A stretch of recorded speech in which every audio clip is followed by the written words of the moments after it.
Ooh, yeah. Oh, we did it. All right. Yay! Yeah. Hi, everybody. Okay. Hi, Hi. everybody. So I'm here with my friend Dare Sohei, and we're on the lands of the Chinookan people in a place called Portland, Oregon. And we were talking about doing this little talk in person, and turns out we're still in a pandemic. I just Turns got, out. turns Turns out, out. just got my second booster as a immune compromised human. Kind of kicked my ass, I'm not gonna lie. It was definitely the most felt jab that I've gotten so far. But I'm on the other side of it, and today is a low symptom day. Alhamdulillah. Doesn't always Wow. happen like that.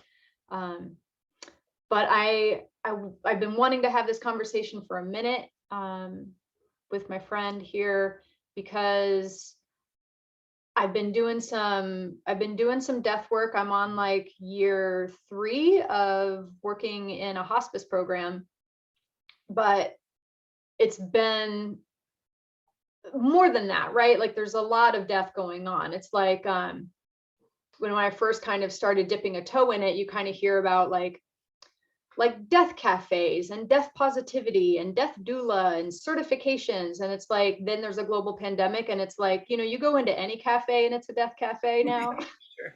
You know what I mean? So Or it's the Let's Ignore Death Cafe. it's a let's ignore death cafe, and you don't have to wear a mask if you don't feel like it. um but so far I haven't died in, As far as you know. as far as I know. um but I am interested in it, and I am interested in some of the teachings that Dare's brought into my world around death practice. Around, we're both in a Taoist dreaming course, which has to do with blurring the lines between being asleep and being awake, and this idea that we're so scared of death, and partly it's because, like, well, you don't have a body anymore, right? And so there's all these practices that you can do, and some of them are psychedelic and some of them are meditation, some of them are a different kind of study, but one of them is dreaming. Yeah, yeah, And we like leave our body every night. sure. And it's like that's cool. We go and do all kinds of shit, come up the next day, and it's like it never happened. We never talk about it. Mhm. It's just part of like the thing Yeah, that we do that we never talk about. yeah, um yeah. The thing that we do that we never talk about. Add it to the list because there's about 7 or 8 of those things that we never talk about until it's a problem. Then we talk about it. right, and it blows my fucking mind. Yes. um but I have seen, what I keep coming up against is sort of questions. I get questions from people who are like, I'm really interested in doing death work.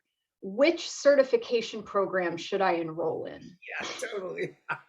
Yeah, And I'm like, oh my God. yeah. Like, apart from like this whole trend of monetizing every goddamn hobby in the universe, Yeah, you yeah, know, which is just gross. But it's also like, you don't need uh a certification to like know what it's like to be with dying people and dying things. Like, for starters, like, look the fuck around, you know.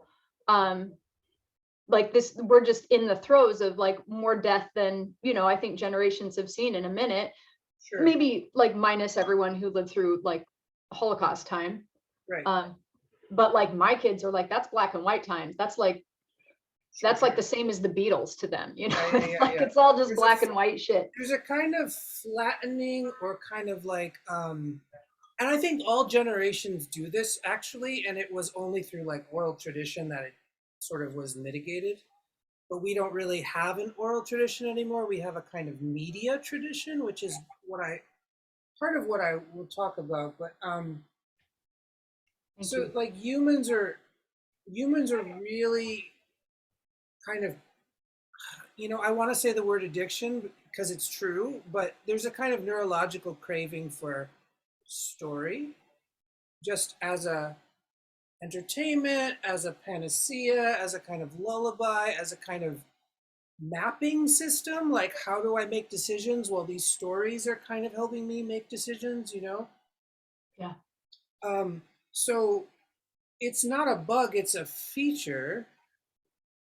But that feature is also like a kind of, you know, it's a slippery slope because we can also just become a culture both addicted to and then blind to, sorry about the language, but blind to our own addiction about the fantasy we've created about the world, you know?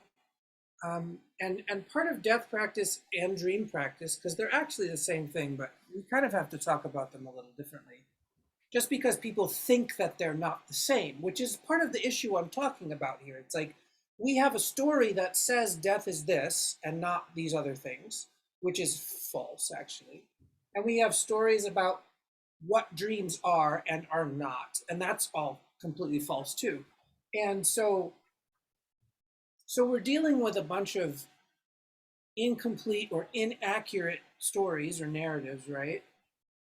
And we're kind of too busy to kind of examine that they're inaccurate, right? As a culture, we're kind of too busy to really question the narratives that we're operating under because we're making decisions based on these narratives, right? Like, that's what we do. We make decisions based on narratives that usually have a whole lot of value judgment inside the narrative, right? It's not just like narratives about, um, you know, how to do something that is very sort of deliberate and first order, right? Like first order is like, I'm sitting in a chair, there's a desk in front of me, I'm talking to you via the internet. Like this is first order stuff. It's not, it doesn't yet quite go into like, I don't like the chair I'm sitting in. The chair I'm sitting in is not good. It is bad. It is cheap. It is poor, right? Like it's not getting into the value judgment about the chair and the desk and the internet. But most of our narratives are fundamentally, or I would say in the West at least, um, they kind of live in this value judgment realm, which is kind of like second order of attention. We could say it's like the second eye of attention. It's a way of perceiving things. It doesn't mean it's wrong, it's just a way that we can narrate or describe things. Like we can describe things very plainly, like there is a desk in front of me, it's 22.5 inches off the ground, you know, like it's the color black, you know, like it's very blah blah blah. But then I could get into like, well, this desk is a very expensive desk. And now that gets into like relative value judgments because what is expensive and what is the context by which I'm saying expensive? Because if I say expensive in one kind of audience, they're going to have a different idea than if I say expensive in a different kind of audience, right? Yep. So now we're getting into something a little more confusing, but it's the confusion actually is the point I'm trying to make here, is that you should start to become confused, and instead of just reaching for more value judgments, we actually have to widen the conversation, right? Because there's more than just those two ways of seeing or perceiving or narrating or describing, and the West tends to have about 3 out of 5, I guess I would say. 3 out of 5. No, but they're not. It's not true. It's like, but there are certain ways that people operate under that are kind of obvious once someone explains them. But before someone explains them, they're kind of hidden and nebulous. And I think that's an interesting kind of phenomenon, right? Because I'm like you. I'm 42. I've been poor most of my life, had to work hard, been sick a lot, still have tons of symptoms, and today is a low symptom day, you know, hallelujah. But I have tons of symptoms, and you know, I've had to deal with that and not become like depressed about it, even though it's very easy to become depressed about difficult things, or anxious about difficult things. And through a combination of teachers and worldviews, one of which is Taoism, and Lu Ming, who is dead, and other beings, there's a kind of clarity that starts to happen inside the nervous system that is not the same as Western trauma healing. And I've also studied tons of Western trauma healing, so I can see the benefits of it, of its worldview sometimes, but actually more often than not, I see the limitation of it because it's actually embedded inside of a larger worldview called the Western materialist worldview. And unfortunately, if we don't peel apart that worldview, we kind of keep running into dead ends, or what we could call double binds, like linguistic double binds, where you never really get a win-win situation for anybody.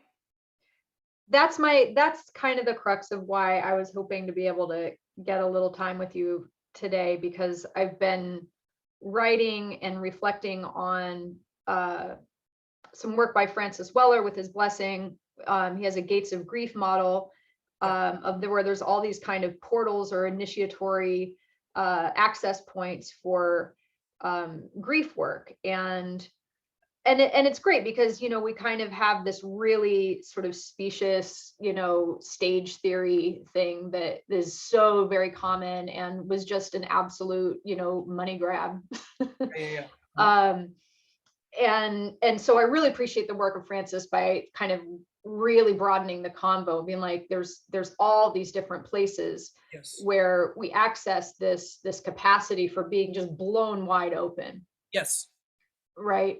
Yep. And so I'm on, I think, like the third one in some of my writing, where it's about the sorrows of the world. And that's a big one. That's a big one right now, especially if you do, any kind of paying attention, any kind of giving a shit, any kind of work around collapse, or anything like that. And for me, I keep coming back to death practice, and like that's the only, like, I've come at it from so many different ways as well. Like, I've done a shitload of trauma healing, all the Western trauma stuff, 12-step, psychedelics, Barbara Brennan, hands of light, chakras, fucking singing, Tibetan Buddhism, like I would try anything. Because I've even from a very young, like when I was very, very small, I felt very penetrated by the sorrows of the world or whatever. Sure. And radio station can't get turned off. Absolutely. I was like born with the antenna. Yeah, totally. That picked up the frequencies that, apparently not everybody does. No, not everyone. Or people get really overloaded, right? Their window of tolerance is pretty small for this kind of stuff. And so, a bunch of kids get mowed down at their high school, and we still send our kids to school. 10 Black people, seniors, get mowed down in a grocery store shopping, and we all still go shopping, and it's just business as usual, right? So like, how do we actually come at this stuff in a way where you also then aren't invested in winning? Yeah, you have to go. You know what I mean, right? Because it's like competition for sure. Yeah, because I see a lot of sort of in the world of collapse and being prepared. Being prepared looks a lot like winning to me. No, it's just competition. That's all it is. Because it's like, what are all those, who gets all those jars of food in your basement? Oh, you? Yeah. So that you can live to what, 85? Because that's a number, that you picked to be a winner. You know what I mean? Like, it's very arbitrary, actually. Thanks. Yeah. So like, part of it is like, we have to do the Wizard of Oz thing, where like, and it's good because fables and story metaphors help us, because on some level, what we're actually talking about cannot be talked about. So I can talk about this stuff like 1,000 different ways, and I keep inventing new ways to talk about it because I find that really fun. Because I enjoy it too. That's one of the 10 million reasons why I love you. Yeah, thanks. Yeah, it's number 75. Yeah. It's great. It's like, there's people that go to Bob Dylan shows and they get really, really mad when he plays Visions of Johanna in a really fucking weird way. And then there's the rest of us that are like, oh, fuck yeah. Yeah, totally. Like, Tom Waits fucking fan here weird. too. I'm like, oh, you're just yelling and banging on a can for 20 minutes? This is pretty interesting. How I need to open up I need to open up to this. What is happening here for me? Yeah. But anyway, the point being is that if we are kind of prone to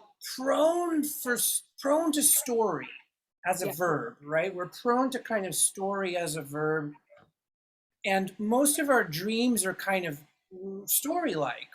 They might not make linear sense, but postmodernism has given us sort of nonlinear storytelling, so it's like, hey, it makes sense, right? It's more real or something.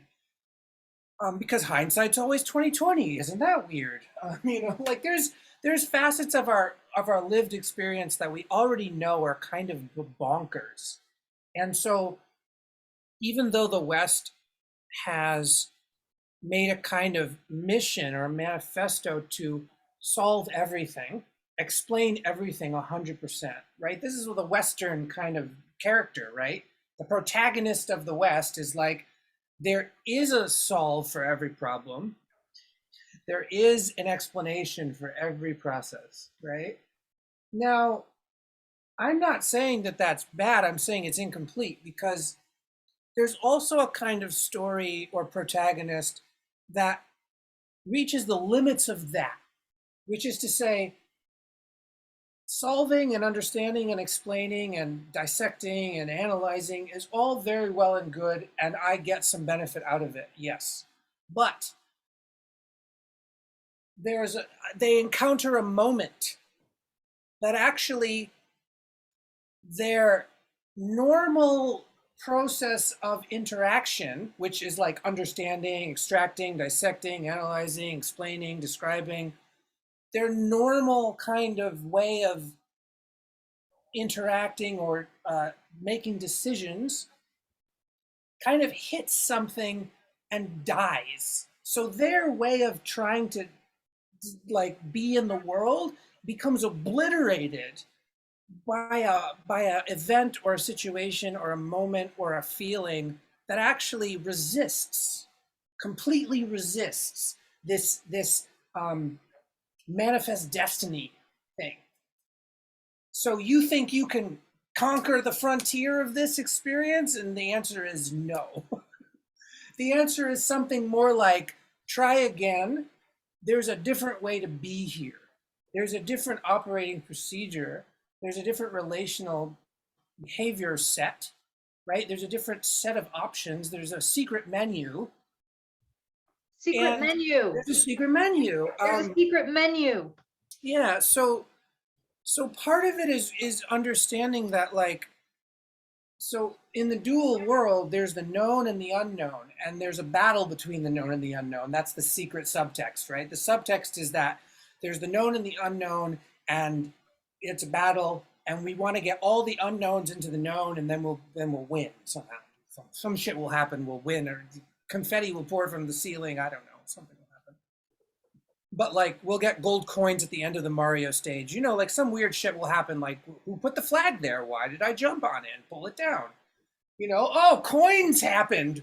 Who put the coins? Like, we're just a Mario character, and it's like, but who's the programmer here? Like, what's happening? But that's all well and good because we story, and most of our stories simulate ourselves, which is like, am I just a character in a video game? Am I just a person in a dream that's being dreamt by some larger being? Wow, I don't know, maybe. But so we have the known and the unknown, and there's this kind of oscillating between the known and the unknown. And we think that's complete because we go, well, there's the known and there's the unknown, and now that's the whole story, and I'm sticking to it. But what we have to really get under our skin and find that it's already been there. And that's the scary part. It's that it's not like it's magically there because we can see it. It's that we begin to see it and then we are freaked out because we couldn't see it for so long, but it was always there. And that's part of the creep factor in the West, is like, how could I have been so ignorant? And now I'm afraid. because actually this elephant was there the whole time. My whole life there's been this elephant. Right? Wait, what are you, wait. And it makes you kind of think that you're crazy. And that's another problem with the West, is that like it doesn't have a real good social web for holding experiences that fall out of the confines of the Western narrative, right? So anything outside of the Western narrative is gazed upon by the Western narrative and labeled in this very arbitrary kind of fucked up way. You know, Right. oh, hysteria, whatever the fuck that means. Fucking Yeah. hell. But we name it something because it's politically advantageous to name it, not because it's accurate. There's nothing to do with accuracy, right? So part of the practitioner's stance or posture, as you will, the approach methodology of the tracker, if you will, take this new metaphor, is that we're trying to get away from politically advantageous narratives, which are value-based and kind of weird and like, who is this benefiting by saying this? I don't know. And get to a more accurate description of what we're seeing or feeling or whatever. Just be more accurate. But so the known and the unknown are still inside of the arena of the West, because they're battling. They're like fighting in the arena. Oh, the known versus the unknown. And some people in that arena actually have gotten a little bit closer to the edge of the game, and they actually go, but I don't want to know everything. I want to keep some of the unknown unknown. Okay? And now many people get here and they pat themselves on the back in some way, because that feels like a victory, because the relief that comes from that is a relief relative to the constant combat of the West. But it's only a relative relief. You see what I'm saying? It's like, it's relieving because the constant debating is fucking exhausting. The known versus the unknown constantly, all the time, in school, at home. Why are you making that choice? Is it the right choice? Is that the right job you should have after college? It's fucking exhausting, right? So we're so fucking exhausted that we read some fucking Ursula Le Guin or some fucking Mary Oliver, and we're just like, we're saved suddenly. We're saved from the constant combat process, right? But I'm going to say that's not quite it. We have to go a little bit farther into the fucking hoogly boogly part of the woods. Because just as much as you think, and we all do this, we have, oh, this is the known and this is the unknown, and if I solve the unknown, I will have more knowns, and then the more knowns will pay my rent. Okay. And then, oh, but I want some things to stay mysterious and unknown. Okay, whatever. Sure. Like, that's great. Mary Oliver for the win, you know, for real. I'm not knocking Mary Oliver. I'm just saying that there's this other part of reality that I would say is neither knowable or unknown, and that's the unknowable. Yes. And the unknowable is like Teflon to both the known and the unknown, because the unknown only exists in relation to the known.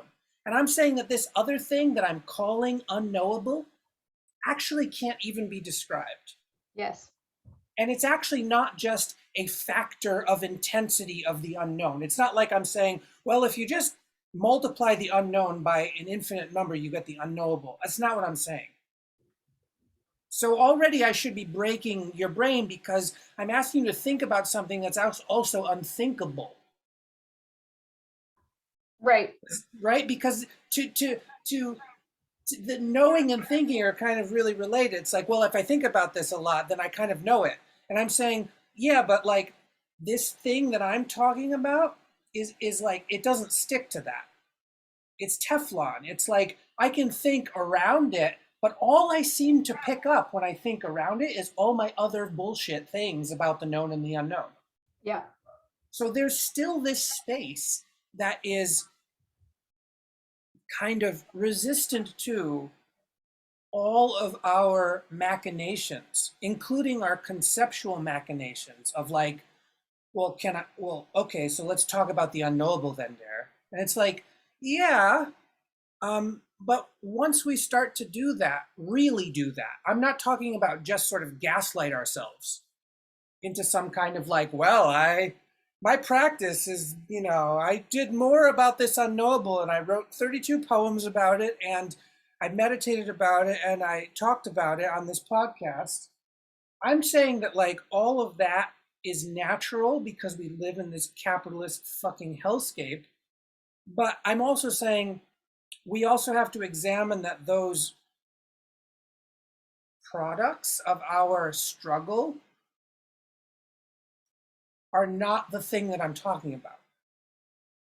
So in some way, I can only at the beginning dig up my own carcasses in the backyard to try to find the thing that I think is actually under there, the unknowable. Oh, it's buried in my backyard, but all I keep finding are these murdered bodies. Well, who's this? Is it me? When the fuck did I put that there? So the process by which I'm talking about death practice is not merely the process of understanding the physiological process of the decay of the body. I mean, it's part of it. Part of it is that in there, like what happens when a person actually dies, like, whoa. Or what happens when a person is actually sick or has a near-death experience, or like, there's ways to kind of get close to it, and we are sort of talking about death as this event that happens to bodies when they stop bodying. And we're like, okay, that's death. But what I'm saying is, no, that's like the costume death wears to get our attention. And I'm saying the death that I'm talking about in death practice is not merely the kind of idea we have about the non-alive state. And that also means that it's unknowable, but there are natural occurrences or kind of gates. To be honest, like the gate metaphor is super good. I use it too in my work. I have a 3 gates kind of model. It's different than Francis's, but it kind of is, the model is good because you're like, well, there's lots of gates everywhere. You can walk through all sorts of fucking places, But there's just a way in which the beginning of the work is both shocking and also so fucking ordinary as to kind of make you have to stop what you're doing. But only for a little bit of time, because you can't really stop what you're doing for that long of a period of time. You have to have some fallback decision-making process. So you just are going to use the one you have. You're just going to use the one you have. And what I'm saying is just there's a secret menu inside the secret menu, basically. And that's what I'm really curious about, because in all the trainings that you get around the not having a body anymore stuff, yeah, it's a lot of what they call patient-centered care. Yeah. Right, which is a sort of customer service model. Sure. And it's not like without merit, because we don't want it to be all about like how to get more money for insurance companies, for example, although that's really often what it ends up looking like, because people all tend to want more time with their loved one, Yeah, they're serving many masters, right?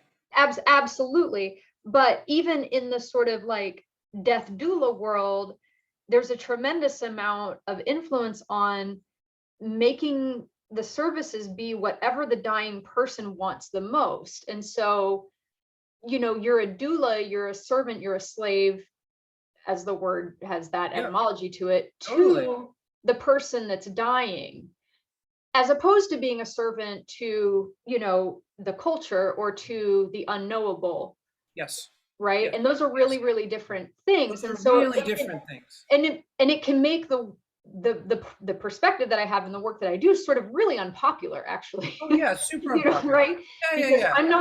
I'm not serving the dying person. Like the dying person often wants to like pretend that we're not dying. There's like, I mean, they literally look like, like a wasted body in a Right. in a medical bed with an oxygen machine going Yeah. like in the middle of somebody's living room, and we're all pretending that that's not even happening, and that's Totally. patient-centered care. That's being a death doula. Or you can be Hunter S. Thompson and have your body like launched into the air or whatever, like Yeah.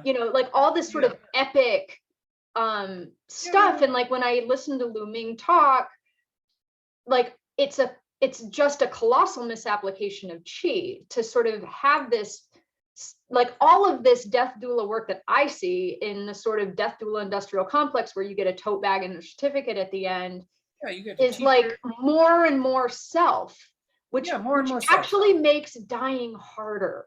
Yes. Yeah, sure. Absolutely. And I just totally interjected in the middle of your thing, but I just I like the interjections because I'm just ping-ponging, I mean, because here's the thing. If the fundamental worldview of the person doing the dying, or the servanting to the dying, or the servicing, or the helping, let's just say helpers. This is fucking helping people, Trying to be a helper. Just trying to help you, man.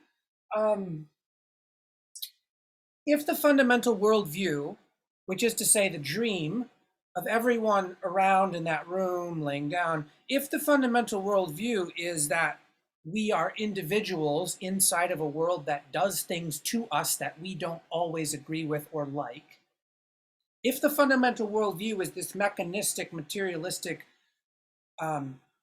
combative, it's combative, right? It's like, well, who's doing this to me? If it's not God, it's the devil. It's not me. I'm not doing it to me, right? So there's this idea already that the world is a place where innocent babies go and bad things happen to them and we don't know why, right? And this is a cinematic narrative, because if you look at the West, I just want to dovetail here. It's like part of this is just an understanding of like the West as a kind of tentacle of humanity that has kind of augmented or amplified an aspect of itself to an egregiously strange degree, like almost grotesque, but it's kind of beautiful. You're like, whoa, I didn't know that color pink could exist. Is that natural? You're like, whoa. It's very like, and I think it's because the West has this kind of epic dissociative kind of fugue or stimulation problem that is very interesting, and also like in small doses is really awesome. And but the point is that I think the West is like the epitome of the West to me these days, looking at the practice. I say, oh right, so the West is actually the West was invented so that Hollywood could be invented, because Hollywood is like the most egregious example of the Western kind of mindset, which is, let's make an entire economic industry, like a little village, about simulated little villages. So we're going to make simulations about simulations about simulations, and we're all going to flock and be like clap and just like cry about it. And like, I'm not saying it's a problem. I'm just saying no other fucking place on the world has ever been so obsessed with making imaginary stories. Dreams, right? And making them as real as fucking possible so that you will pay to sit in front of a screen and fucking feel things about it. No, it's super real and it's super infectious. Totally. My own kid, stepkid, but still my kid, even said she's 14 and had a bumpy plane ride experience. And she said what made her not panic was that she remembered that the main character never dies. Yeah, totally. Yeah. I'm like, and even recently, like talked about somebody else in her class, and she's like, well, he's just more of a background character. Right. About another human being. Totally. Mm-hmm. And right. I'm like, this is cinematic epistemology. Totally. 100%. And it's really like, it's so much more common. Yeah. It's pretty frightening. Yeah, it's pretty frightening, but on a kind of just phenomenological level, we can look at it and go, oh yeah, that's kind of a natural consequence of all these other worldview pieces, right? It's like a 100%. natural. It's the here. It's like the hero's journey. Yeah, right. Yeah, and Super it's cool. unfortunate because like we have people like Joseph Campbell to both thank, and the infamy of like the kind of cherry picking of interpretation that Joseph Campbell did. It's like we don't yet understand in the West that like perception is a creative act. It's not, people aren't unbiased perceivers and interpreters. So we also really love authority figures that look like us. If Yeah. what we are fucking white, educated, what's the weird acronym, right? Rich, nation, democratic, blah, blah, blah. The bullshit of like bias, right? Um, so if you look at this in like this bizarre kind of MC Escher like surrealism, it's like Joseph Campbell was writing his own hero's journey about the hero's journey because he gets to be for all time, or at least 100 years, this kind of like smart white guy daddy who explained everything to everyone else who needed or wanted a smart white guy daddy to explain to them about the monsters under the bed, which are the Yeah. ancestors, right? Yeah. You see, and it's just like, right. So we aren't yet as a culture able to actually burn that effigy and go, because we've deified Joseph Campbell's work as a kind of authoritarian safety net for our psyches. Because if I can just go back to the hero's journey and the archetypes, even though they're fucking made up and don't have any real basis in reality, but they made some of our ancestors feel good, and they kind of buoyed an economic war-driven society to become even more powerful, then we can understand, well, why did people do that? Well, obviously they did it because it benefits everyone in an oppressive imperialistic society. It benefits everyone to be on the same page narrative. Yeah. What it doesn't benefit is destabilizers like us who are like peeking behind the curtain all the time. Who are like, and it's just like Dorothy, like she understands the wizard is not wizard. The wizard is a guy with a machine and like, oration skills. It's like, oh, right. So politicians, cult leaders, authoritarian parents, they're using these same methodologies to um, buffer the consequences of their actions, but also stave off the inevitability of the dying process. Yeah. Right. So our whole culture, in a roundabout way, is that we create stories. The West creates stories to remove itself from the constant presence of dying and death itself. Yeah. Because the West has this feeling, or this secondary narrative, that death is stealing from us things that we own, which includes love, right? Like, well, I love you, and so when I die, I'll lose you and I'll lose the love we have.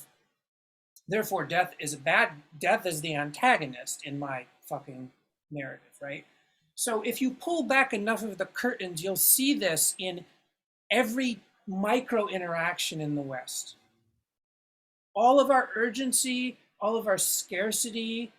Why do we need to have a 60-hour-a-week job? Why do we need to buy a house on stolen land? Why do we need to do all these things that we're driven to do in the West? Get a college degree? Why? And you can peel it back to, well, somebody told me I had to, I was forced to, it was the best way to get a job, why do I even need a job? You peel back all these fucking onion layers and you get to something like the basic consciousness of a hunter-gatherer, which is very different from our current modern state. But what I'm also saying is it's in there. Mm-hmm. Like, this thing that we don't want to deal with is something our deep time ancestors dealt with for hundreds of thousands of years and actually figured out some decent ways to deal with it.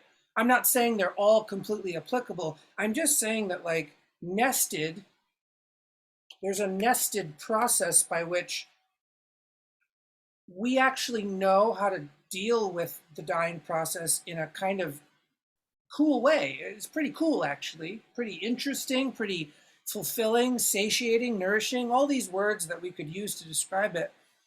And that doesn't include casting death as this antagonist boogeyman that's coming to steal our happiness away from us.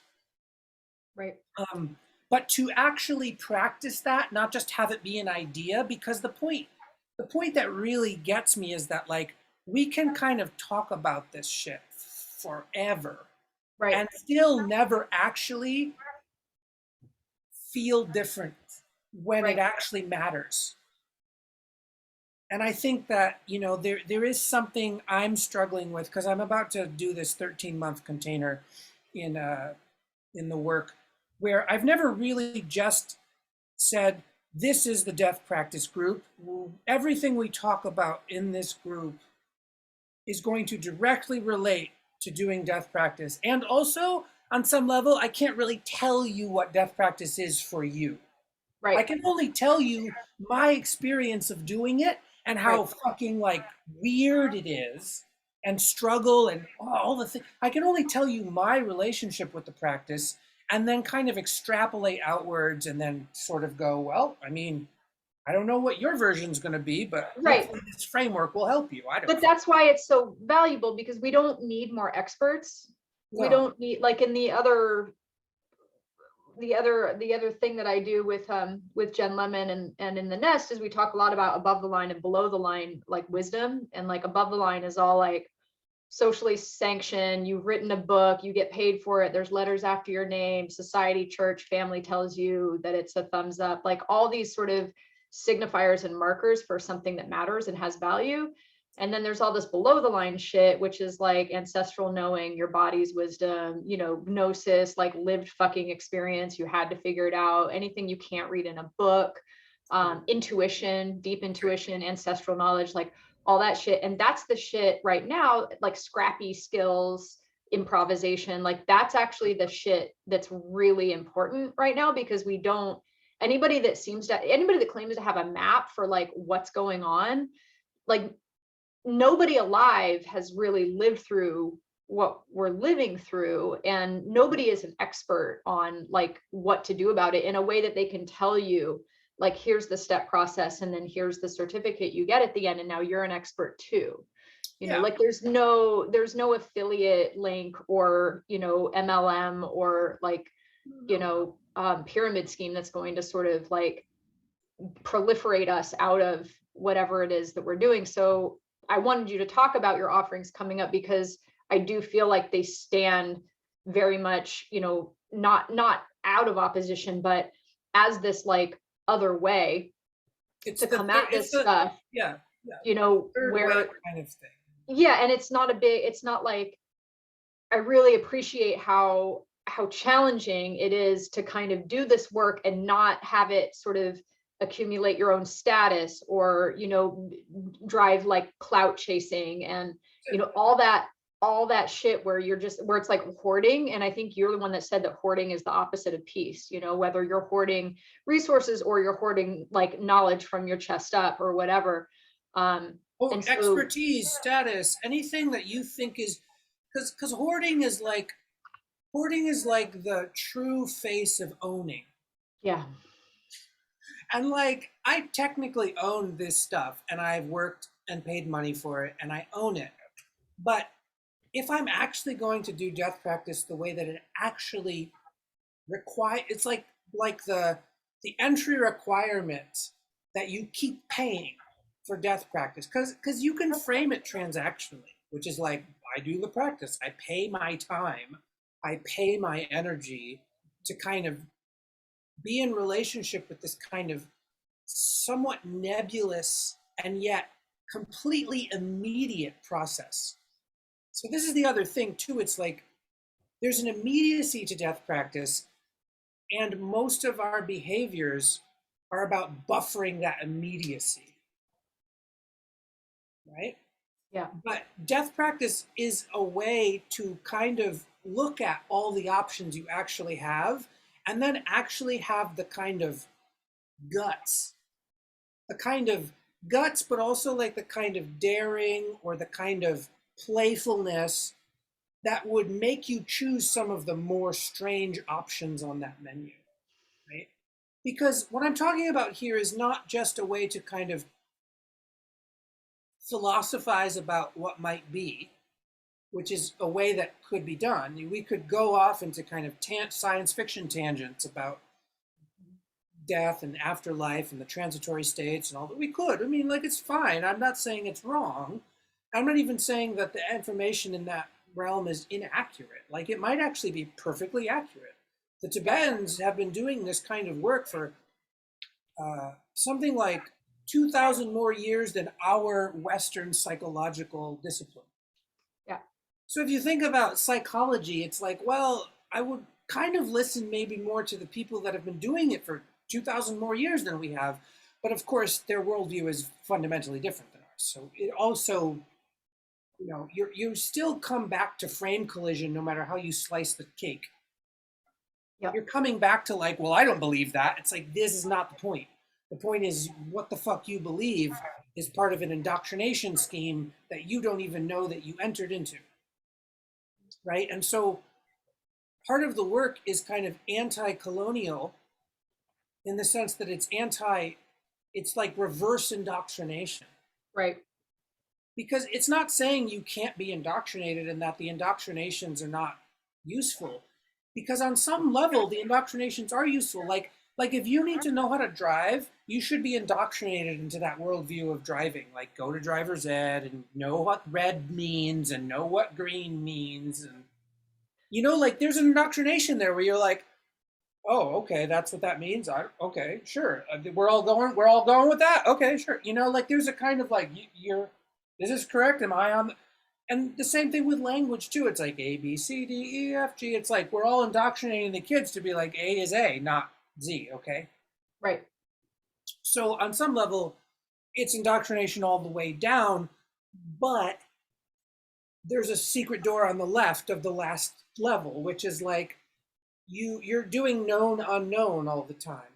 I don't know the alphabet, now I know the alphabet. I don't know how to drive, now I know how to drive. Right? You're just doing this constantly. I don't know how to use Windows, I now know how to use Windows. I don't know how to use Mac, I know how to use Mac now. Right. And they come out with a new Mac and I have to learn the new Mac features and now I know the new Mac features. Right? It's like everything on some part of reality is like knowing it and not knowing it. Do you know how to brush your teeth? Oh, no, I'll teach you. Do you know how to build a rocket? Okay, maybe you shouldn't play around with that then and learn how to build a rocket before you play around with that. So yeah. There's this, and inside of this is also something simple like, you know, like shit like gratitude or prayer or kind of like, do you know how to pray? No? Okay, let's teach you how to pray. Now you know how to pray. Isn't that great? You don't know how to do death rites or rituals? Okay, now you know. There's still something in here that relates to animism, right? And I'm also not throwing it out like, oh, Dare, you're saying we shouldn't try to know things. I'm like, no, that's not what I'm saying. I'm not saying that. I'm just saying look at it for what it is. It's a contextually useful mechanism by which we perceive reality, but that doesn't mean that it's accurate. It's just like we're kind of illusory, like it's an illusory process of going, okay, we've all decided what red light mean, okay? And the stop signs are red. We've all decided. But if somebody from another planet comes and looks at the red light or the red stop sign, they're not going to perceive it as what we perceive it as. They're not going to say, well, that means stop. They're going to be like, well, I wonder what this does. Is this decoration? You know, like they're going to have is this decoration? Is it a reflecting device?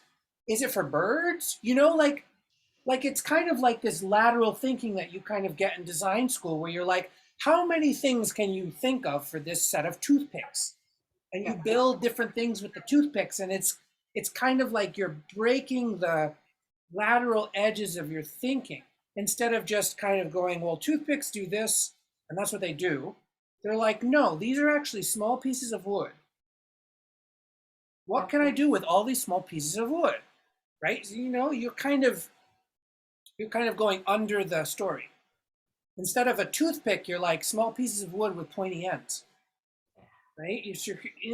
And everyone knows how to do this, and it's quite relieving actually to do this. It's actually fun to go, what can this chair do? Oh, it can be like part of a fort, and it's part of a sculpture now. And artists and kids do this all the time. It's not like the pillows are pillows. The pillows are monsters, or they're throwing devices, or they're magic carpets, or Yeah. it's like you have some fun.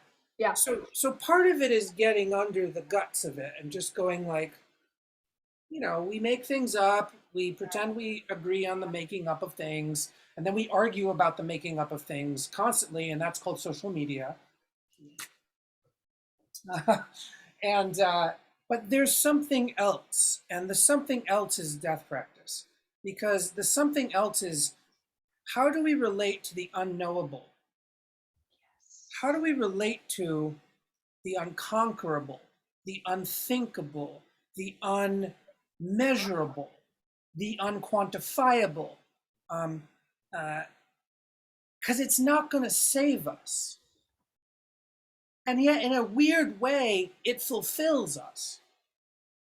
And so, if we conflate salvation with fulfillment, we're going to have to confront why we do that.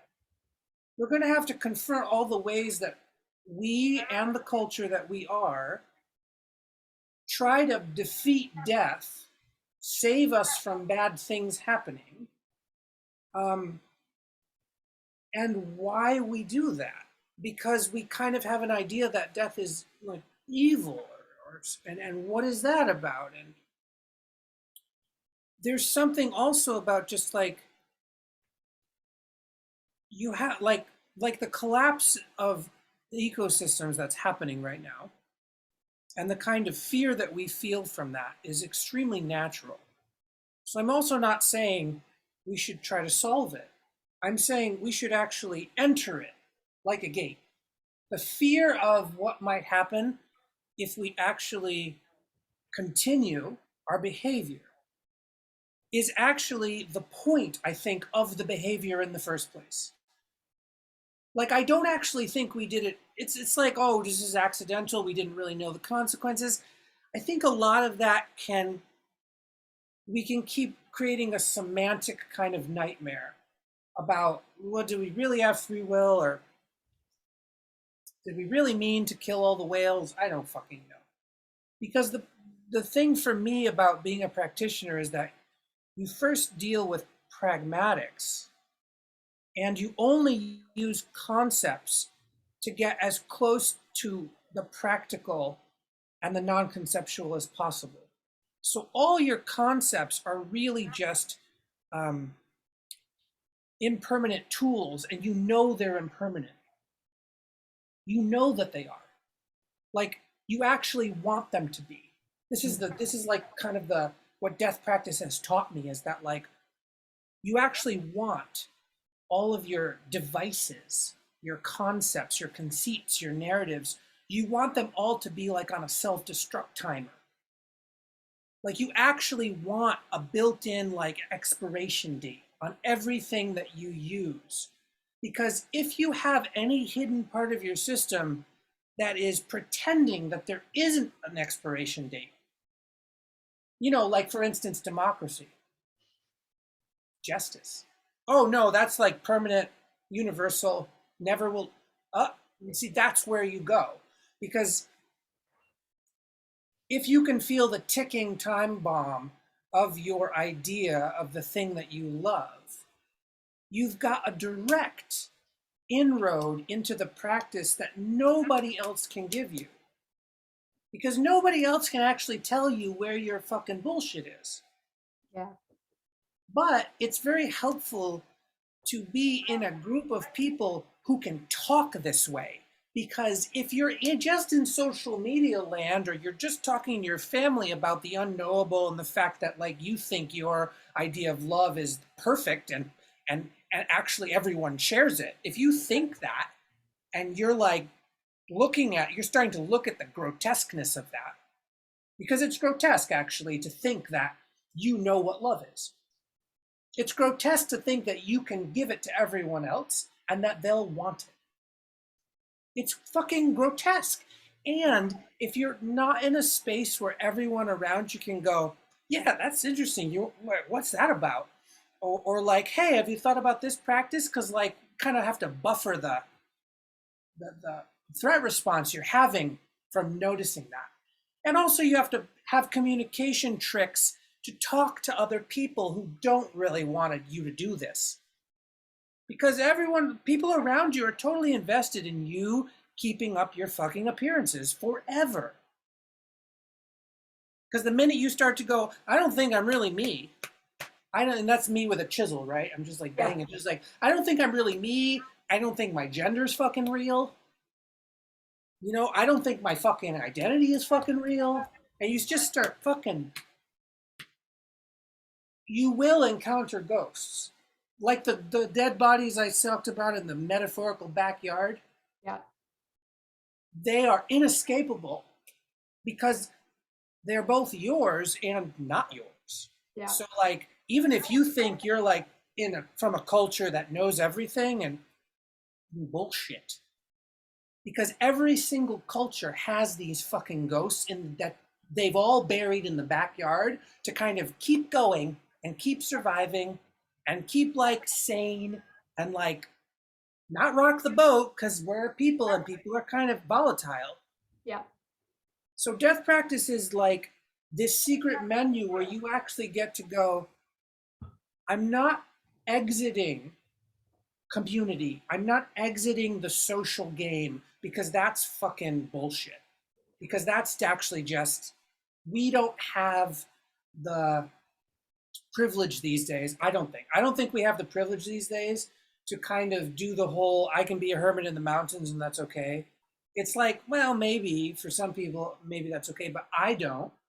I'm sick. I need fucking prescription medicine. So there is a bit of the updating of the process to make it less ableist and less class-based and less racialized and all sort of things. Because you have to look at that too.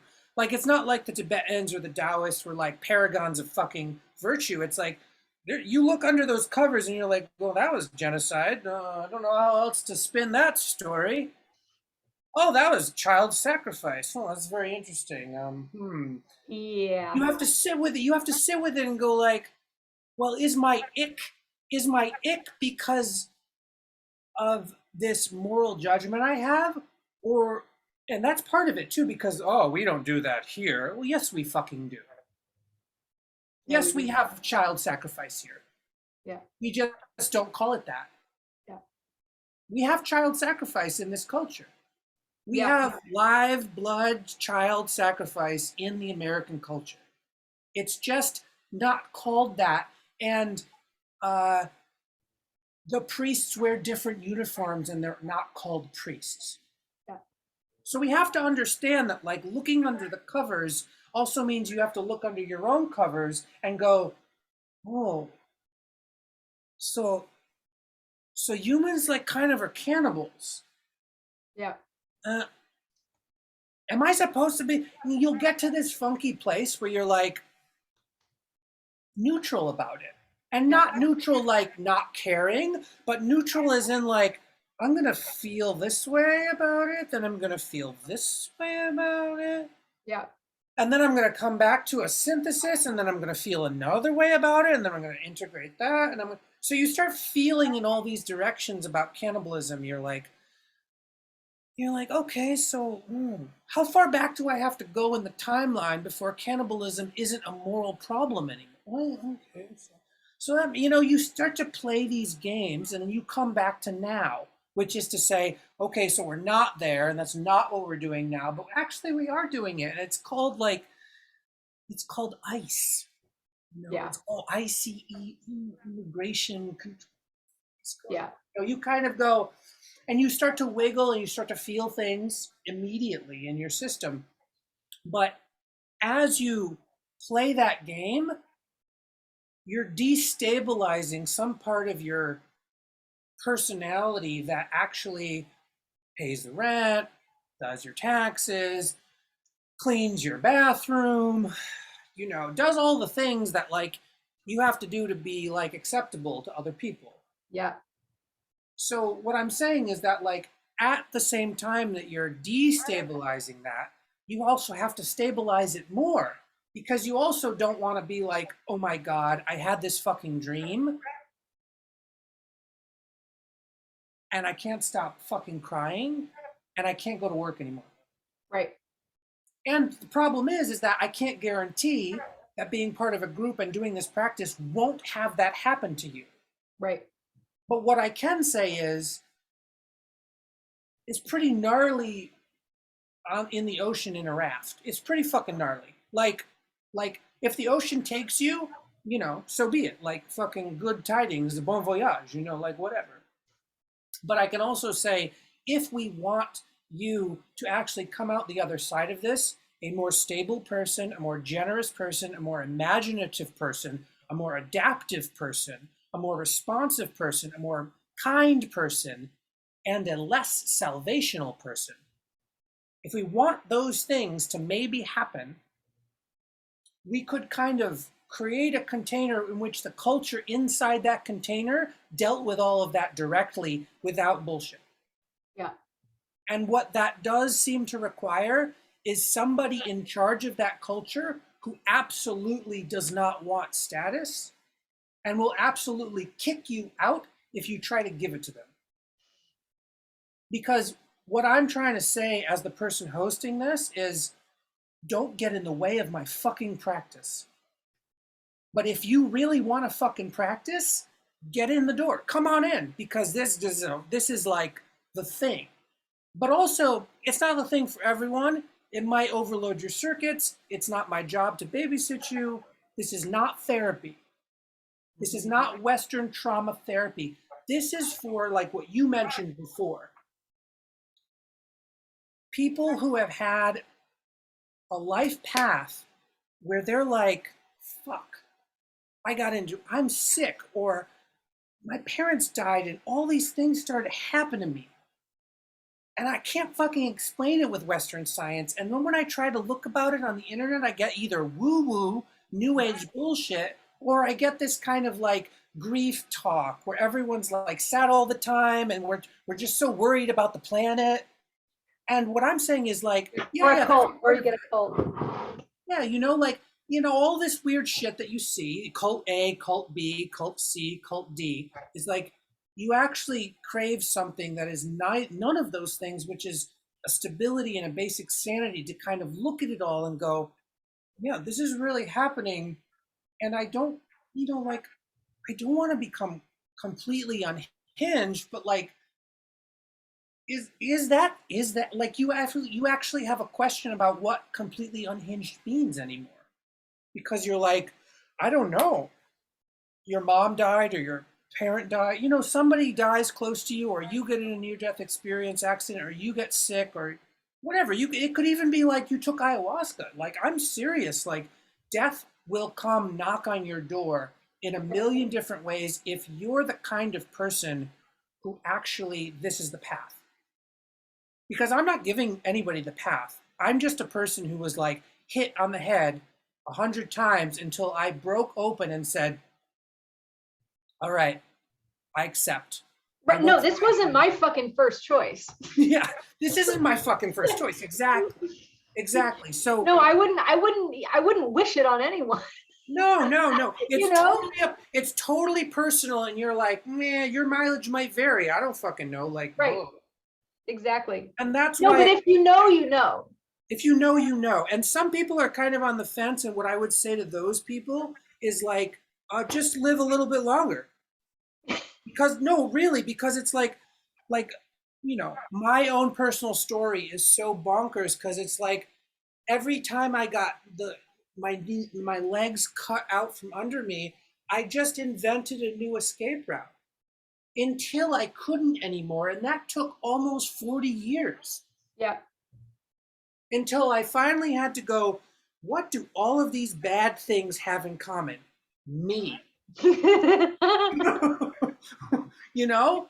And I'm not saying that it's like, I'm not saying systems of oppression don't have some influence on that. I'm not saying that. I'm just saying that there's a kind of radical naked honesty that starts to appear when you kind of have to confront something about your very nature.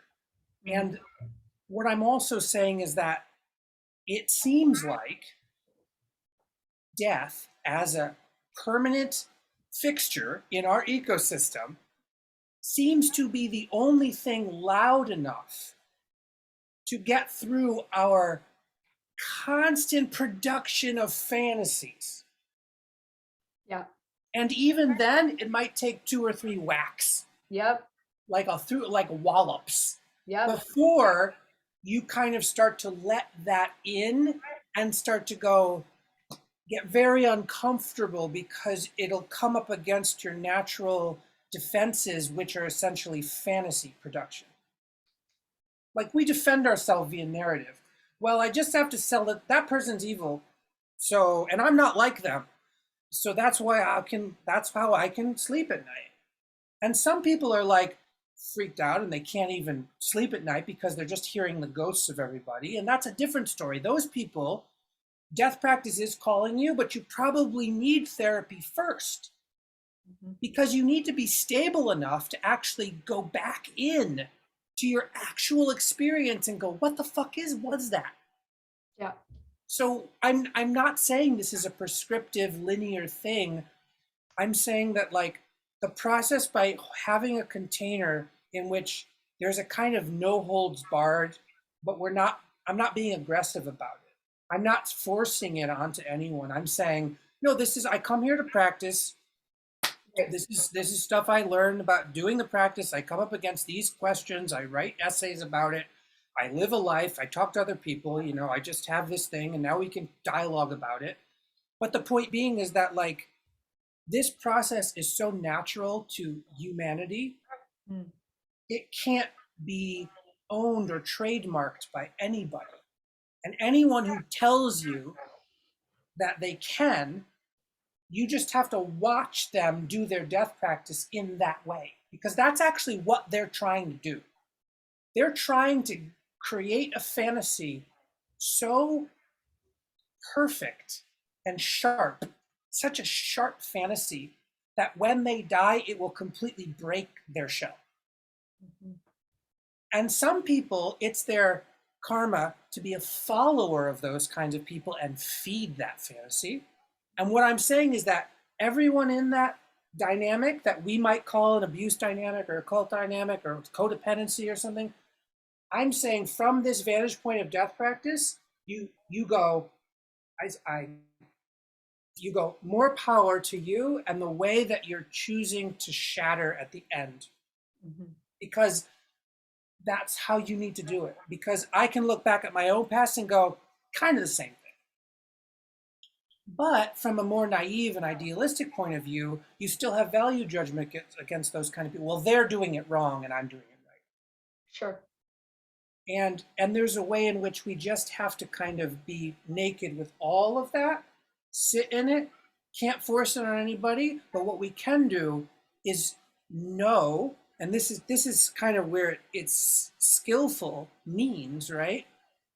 We learn to say no to all the people, relationships, etc., that actually take us out of our direct relationship with that process. Right. And we're not saying you're bad, you can't learn with me. I'm saying, no, the container will self-select you out of it. That's right. Not like I kicked you out of it, just that you couldn't, the heat was too much for your system at that point in time. And that's actually part of it. And like, I don't need you to come back. Yeah, I really think that for a lot of people who are like, I want to do death work, which program should I start? I almost always am like, do like a hospice volunteer program. Like, it's very like, in some ways it's a very advanced thing, because you kind of have to, you're going to run up against the shit you need to run up against to be able to go, oh, right? There it is. Yeah. You know, but it's also a fairly remedial, like it's kind of 101. It's kind of like, okay, you get a little biomedical training, learn how to do some transfers, learn how to help someone toilet, you know, like there's so much there that you don't need anything that's overtly spiritual or esoteric at all. Like, I mean, the last patient I had, we needed, it was a 3-person assist to do the diaper, like, you know, and we only had 2 people, and there's like a canvas, you know, this person had a body that was like over 300 pounds, and like wipe the shit out of a 300-pound dying body for a minute. Okay. And you know, like that's all the training that you need. It's all the training you need. And then come and sit here with us. Like there's, you know, or like there's all these ways that you can kind of get into death practice work, and sort of having it be really right here is it's actually a good place to start. Like there's a lot of people are like, well, I feel like I need to do all this training before I go and be with a dying person. It's like, really just go be with dying people. Like most people throughout history didn't get trained. No. Right? But we live in a culture where almost nobody ever sees a dead body ever. You know, unless you do, like, and that's part of the problem of the West, is this constant outsourcing and buffering. And when I say that because it's like, yeah, we don't want dead bodies in the streets like some kind of crazy, you know, dystopian nightmare. But the other way that we've done it, which is like hyper sterilization and like hiding people away from the world, you know, like what is, you know, take them out of their house and put them in this fake house that's called a hospital, which is totally bonkers. And so we do that. So in the middle between like complete destitute dystopia and like hyper sterilized protection, like we're just protecting everyone from everything now. Like put you in a bubble and then bubbles upon bubbles upon bubbles, you know? And it's a nightmare. And it's a nightmare because both of those are hell realms, but they seem to be different from different perspectives or different karmas, right? It's like, and that's another issue, is like, there is a way in which some people need to be shocked into the practice, which is to say, okay, go do a hospice training, or like, all right, we're going to go to the Tenderloin in San Francisco, and we're not going to walk fast. We're just going to smell all the fucking smells and see the people picking their scabs and shooting up, and we're going to try our best to not have value judgments about that. Right. Okay. Oh, you didn't last 10 seconds. I understand. Me neither. Let's do it again. Yep. You know, let's spend 2 hours here. Let's see what happens. You know, so there is a way in which, like, there are immediate shocks that you can kind of curate for yourself. Yeah. You can do that. And that's a privilege too. It's a privilege to curate them. So just like understand it, right? Sure. And then there are some other people who the shock has come through miscarriage or abortion or death of a family member, or like chronic illness, or like acute illness that almost killed you or killed some, you know, like there's other shocks like that, getting into a car accident, you know, like those are other shocks that are kind of less curatable. You don't want to curate those, you know, because that's fucked up. Right. And then there are people whose fates seem to kind of be able to avoid all of that. And those are people that I'm like, more, I don't know what you're doing. Fucking not me, but like whatever. I hope that you are well. So it's also that the practice isn't for everyone, And that's like by design, because remember, I didn't invent the practice. I'm just calling it death practice because what else would I call it? I could call it anything, but death practice seems to be very as accurate as I can get.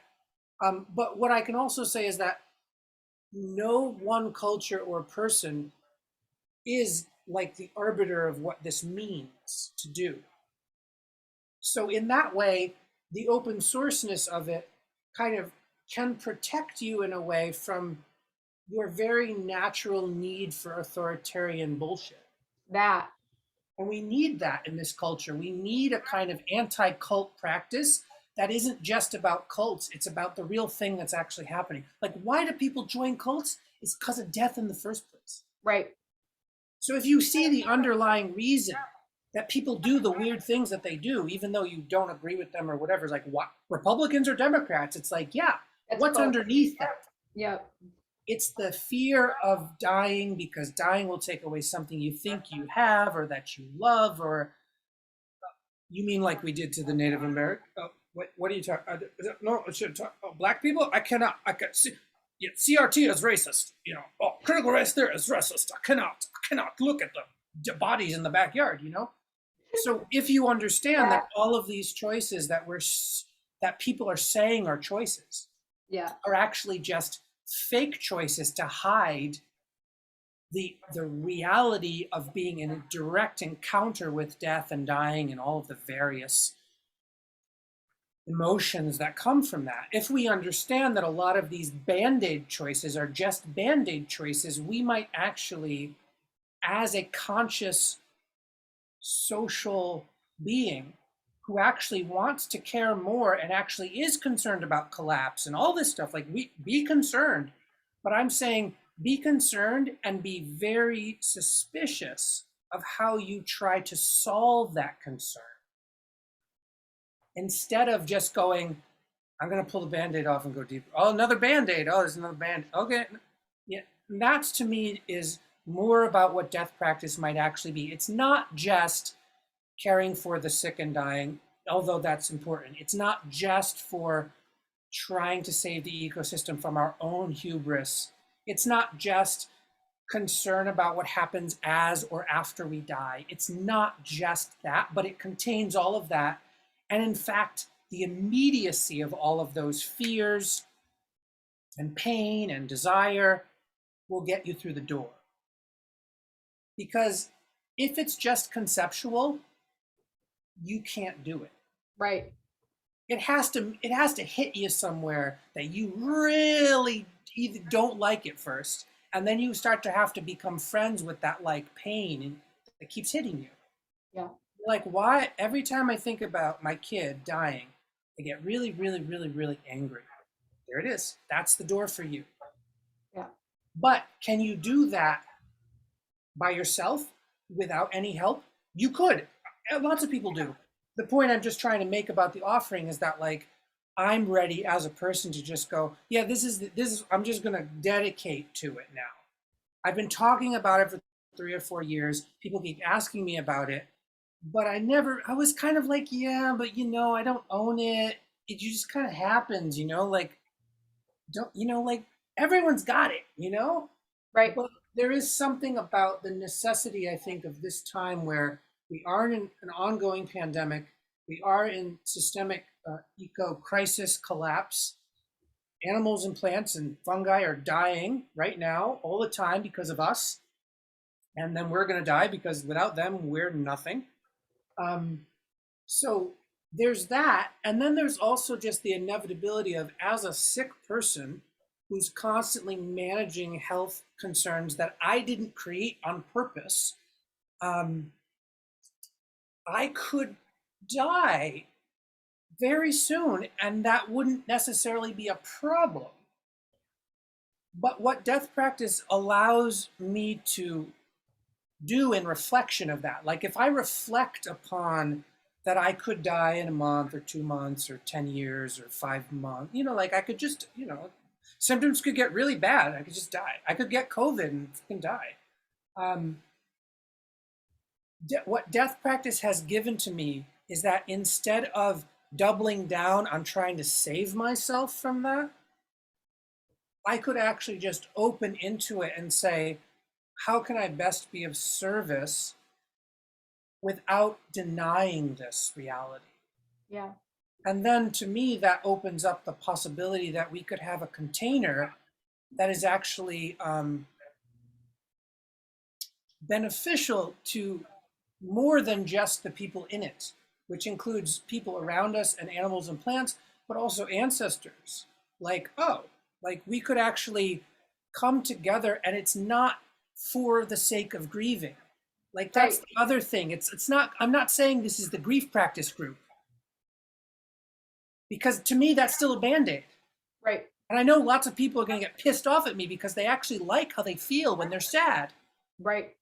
And I'm saying, fine, like how you feel when you're sad. It's still a band-aid over something else. Yeah. So like, let's, if you want to, you don't have to, I'm not forcing anybody, but if you want to, let's see what's under that fucking band-aid of like how good it feels to feel so sad, about Yeah. how desperate it, how so despair, you know, it's such a enticing emotion, you know, why is that? Yeah. I don't know. I've hung out in that space a lot. I've gotten really high Yeah. on how for me it's a lot about also disappointment. Mhm. Like this really bone deep kind of abysmal disappointment. Oh yeah. Um, you know, that started before my mom died, but really hit me pretty hard when my mom died, and Totally. left me with, you know, my violent dad. Um, Totally. and Yeah. it was Left like, you, like, notice the narrative though. Notice the narrative. yeah, Left you with your violent dad. Who left you? Who left? What are you talking about? See the narrative that's oh, inside it's that. all about me. That's all I know, you Yeah. know? Right. And like, and I can hang out there really comfortably. I can hang out in like this really deep, you know, double bind kind of place. Totally. It's a Um, forever double bind. It's yeah, so and it's easy. like there's a lot of pressure and like, you Yes. know, right? Like Yeah. like, you know, like we say, like you need bite down really hard on it. Um and it really, Dare, it's making me sick. Yeah, of course. Yes, it's making you sick. It's making me sick. It's making you And sick. like um I need to cultivate other practices that help me mitigate that the vector Right. of sadness, of Right. just abysmal, Right. you know, lead heavy Totally. despair. Yeah. um Yeah. because Totally. I can't, like for so many reasons, but like not just, partly because I mean, I don't want to feel like shit all the time. That's Totally. not awesome. It's like my organism's like, that's anti-life. Can you not, you know? Yeah. Mhm. But also it doesn't help fucking anybody, you know? And it actually matters to me to be a useful person beyond my own needs, you know? Totally. And I do appreciate every single time I hear you talk, there's this embedded view that goes beyond what this atomized self is all about. Totally. And And there's something we're that's not part of the secret discounting that. menu, you know? Yeah, and we're not discounting it. It's like what death practice is kind of like the title of that new movie that's really good, like Everything Everywhere All at Once. It's like that actually is a death practice movie that I would recommend to everyone. It's also a dream practice movie because you're watching a dream about a lot of dreams, and it's also a death practice because like there's like you get to kind of play in the kind of death that we're talking about that would cause a kind of strange emotional reaction. Because when we have a worldview that is based in scarcity, which is what the West has, you know, it's based in scarcity. And in some way, most cultures believe that, yeah, this is your precious life, your precious human incarnation. You should treat it very importantly, because you might not get another one for a long time or ever again. I don't know. The point being is that like it gets a little like syrupy, but everything everywhere all at once is actually the way it is. We just have like bandwidth limitations. It's like if I'm with you, I can't be other places. I have a bandwidth limitation of like my attention and my time and my energy. Um, and this is part of the immediacy too, is just if I was a therapist in like a therapist-y role, if someone's really unstable, you can't talk about any of this because they actually don't like they're going to start hyperventilating. They're going to go into a kind of PTSD spiral in which like they either go to dorsal vagal and they freeze or they go into fight or flight. And so I'm also not saying, oh, go out there and be a fucking zealot for death practice, like you're a fucking commando, athletic commando of death practice, and you're just going to save everyone by telling them the truth. I'm not saying that at all. I'm saying if you're actually adaptive to the situation that you're actually in, you will begin to see all of the various levels and layers and everything everywhere all at once. But you won't see all of it, but you'll see a little bit more of it. You'll be like, oh, right. So Rachel told me this story, and there was some emotion in that story. And if Rachel goes way into that emotion, I'm going to have to go into this kind of like, don't drown kind of place. Yeah. And that limits me doing the death practice a little bit because I have to go, oh, not the right context to really tell the whole truth and nothing but the truth, because that's not actually harm reduction. So it's not like I'm an asshole being like, oh, you're down in the pit? Great. Here's some fucking snakes, motherfucker. I'm gonna throw snakes on you because you're already in the pit. Let's make it worse. Which is what some people think when they hear me talk. Yeah. Is that somehow like I'm just gonna beat neurodivergent people over the head and make it worse. And it's like, no, I'm just saying, as a person who also is sick and also neurodivergent, also queer, and also has privileges and blah, blah, blah, I need to be as honest with the practice as possible. And that actually has been really hard because most containers can't contain death practice. They actually don't know how to stay with it. They just fracture and it turns into something else. Oh, now it's 12-step practice. Now it's polyvagal practice. You see, there's a kind of fracturing because the minute things get too tough, narrative change, worldview switch. And if you watch people do this, it happens all the time. It's actually why I've probably waited so long to actually know how to talk about this, because it fucking gets derailed so quickly. Oh my God, I don't do groups anymore, dude. So anytime, like, it's no joke. It's no joke.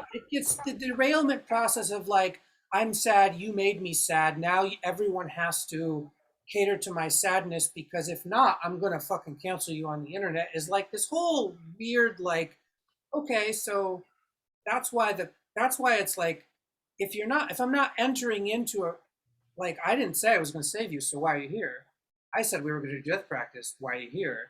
You have to get so close to the fucking bone that people's defense postures, which include all of that stuff that I just mentioned, all those defense postures, you're not telling them they can't have it. You're just saying, okay, how's that working for you? And actually it pisses people off who are addicted to emotions. I'm not saying emotions are bad. I'm just saying if you're addicted to feelings, because feeling feelings helps you feel like you're alive, well, that's a perfect place to practice death practice if you're actually willing to get to the bottom of that. If you're not willing to get to the bottom of that, you will not come back. And that's not on me. That's your choice, and go do it. I don't care. Because the whole thing is that this practice is still just practice for the real thing. And I'm not the real thing guy, as in like, I'm not fucking telling you to drink Kool-Aid. I'm not some fucking cult who's like, yeah, we're really gonna do it. We're really gonna kill ourselves. I'm like, no, that's stupid. This is stupid.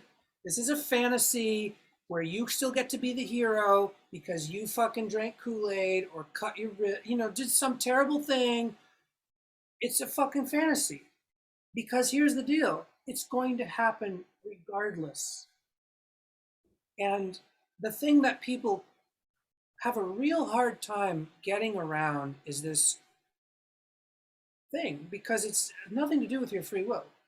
There's nothing to do with what you chose, your preferences, your desires, your moral judgments about the universe, Your veganism. all the things about like what you think is really the real thing is like, well, here's the deal. Every single one of us, by virtue of being born, is going to get to find out. We're going to get to find out the real thing, as in like the curtain, just no more curtain. Now, none of us can really help you with that in a way. Like we can kind of help you up until the actual moment that it happens, which is the kind of people singing songs while you're dying. That could really be the way it could be. We could sing songs and meditate and pray while you die. And then after you die, we could keep doing that. And that could be probably the best that we could do. Yeah. And that's what the Tibetans do that. And so it's like the best that we can figure out how to do is like pray and do ritual and like tell you that you're loved and that remember these instructions because you still have agency even though you think you don't anymore because you don't have a body. Oh. So the best that we could maybe do is like have this kind of containership for dying, which would include all of these contexts and frameworks and best practices and harm reduction, right? Like you still need skill. It's not just like do whatever you think you should do. That's not what I'm talking about. I'm saying you really have to slowly kind of figure out in this exact situation with this exact group of people and this person is dying, what is really the thing to do? Yeah. That's a totally different thing than like paint by numbers kind of nonsense, Right. But in that process, if we could get there, it still wouldn't be the actual thing. Because that person who's getting the rug yanked out from under them, who's actually losing or dissolving all of their thinginesses, their personality is dissolving, their memory is dissolving. Yeah, their liver. Their liver is dissolved. What was it? So in that moment of the dissolve, where everything, including your narrative, is dissolving, your frameworks are dissolving, your ideals are dissolving. Oh shit. Right? So in that moment of like the actual process happening to you, actually, there is a sense that like other people can only help so much. Right. And there's still this kind of open space. We could call it aloneness. We like you and death all alone, naked. We can paint that picture, right? But the point is that's still a picture I'm painting. It might not be like that. I don't know. The point is that nobody, including ourselves, can really prepare us for the actual transition. Because the actual transition is like there's no manual except for the kind of approximate guesswork that we've done as a species. Right. And that's fine. But I find it so comforting that there will be a time when all of my anxiety, which is a defense posture for salvation, all of my machinations, all of my planning, all of my scheduling, all of my pre-thinking, like guessing what's going to happen, prediction, where all of that goes away. And actually, the openness of what it might be like in that space, oh my God, I'm kind of like in anticipation. I'm kind of like really like, oh, me too. Like because what if it's not like anything anyone has ever said? Or like what if my journey actually begins there? Right. Like any framework I want to use to look at that, it could be 180, 360 degrees different. And actually sitting in that is like also part of death practice is like, what do you think is going to happen when you die? Yeah, you write it all down. Okay, now just think about the opposite happening. Oh, wait. Like, oh, if you think about hell, think about heaven. If you think about heaven, think about hell. But then also think about neither heaven and nor hell. That's the secret menu kind of stuff where you're like, yeah, this choice, this choice. So what's the choice you're not thinking about? Oh, I can't even think about the choice I'm not thinking about because I'm so blind to my own narrative. Oh, okay. Right? So all of this stuff, it might sound esoteric, but in the actual practice, each person is responsible for sitting as close to that fire as possible. Yeah. And going, oh, fuck, this is kind of fucking rough. And everyone else going, yeah, it's fucking rough, isn't it? I'm going to get a little closer. Yeah. And everyone going, what? And then somebody over there being like, I'm tapping out. I'm done for the day. And everyone else going, cool. Maybe, see you next time. Maybe I'm going to get a little bit closer. Yep. And that's the kind of culture that I'm really needing for myself, but also that like feels like a natural evolution or mutation is more accurate. A natural mutation of like, I talk about this, I practice it to the best of my ability every day. I can't prove that to anyone. That's what makes it great. I can't prove it. I can't be like, look, I did my reps. I got a 6-pack ab. It's like nobody can see it. Right. Nobody can be like, Dare, you did good on your death practice today. Nobody. And to me, that actually makes the practice almost like, I'm going to say it. I don't know if it's true because everything can kind of go in a weird direction, but the practice itself, not me, I'm not the practice, but the practice itself seems to be uncorruptible. If you're actually doing it, it seems to be uncorruptible. If you start to spin out into a fantasy and corrupt it, that's no longer the practice, so it's whatever. So there's still a way you can go, well, that person, they kind of, whatever, I don't agree, but that's what they did. But the practice itself, because of the immediacy of the dying act, which everyone can feel when someone dies, everyone starts to go. That place, to me, that's uncorruptible because it keeps happening. Yeah. It keeps happening. Right now, millions of people are dying, and none of my or your or the government's machinations can actually stop that process from happening.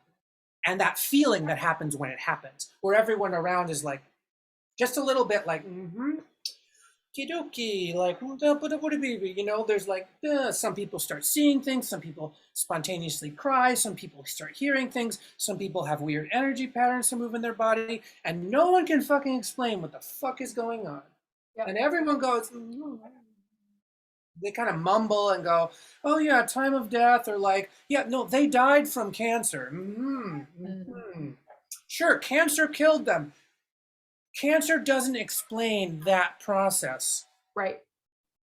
Because if old age kills you, or cancer, or a bullet, there still is the thing. Yeah, there is the thing. And you're like, oh, what the, this, which is similar to birth, but not the same.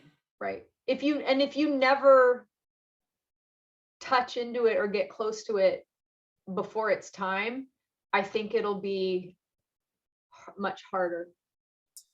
And that's, I think, the like, if there's any salvation in the worldview that I'm kind of offering here, it's like, this is my opinion, take it or leave it, if there's any salvation, it's the kind of inkling that we do have some kind of co-agency and we can do something that is akin to harm reduction. Right, exactly. That is and to me, disability justice really helped me with this because there's not a whole lot of talk about disability justice in like Taoist or Dzogchen practice or any of these other practices.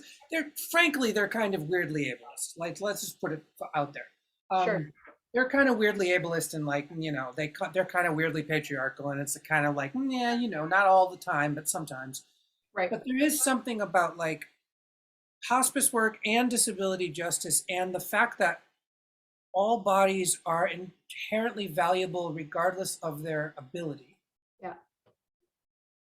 actually gets us very close to death practice, which Right. is that even when, like, and I've had this happen in nature where like weird things would happen and like a dying animal would appear in front of me. I am not kidding. This fucking weird shit goes on. I'm not even joking. Like, Uh-huh. I'm like, I'm listening. I'm fucking listening. I don't know. Where like a dead animal would appear, crow, a baby bird, a fucking small rodent, you know. Anyway, the point being is that that feeling's still there and they're not human. And I'm like, that's how I started to know I was either onto something or like there was a kind of through line that was not compartmentalizable by a kind of human arrogance. Because I was like, this is, this, you know, you kind of go, okay, so this crow is dying, but it feels like my baby sister. And you're kind of like, oh, I'm fucking tripping. But if you don't get out, if you don't run away from that and you stay with it, you're kind of like, oh, this crow, my baby sister, my mom, my dad, the people over there in that war-torn country, it just starts going,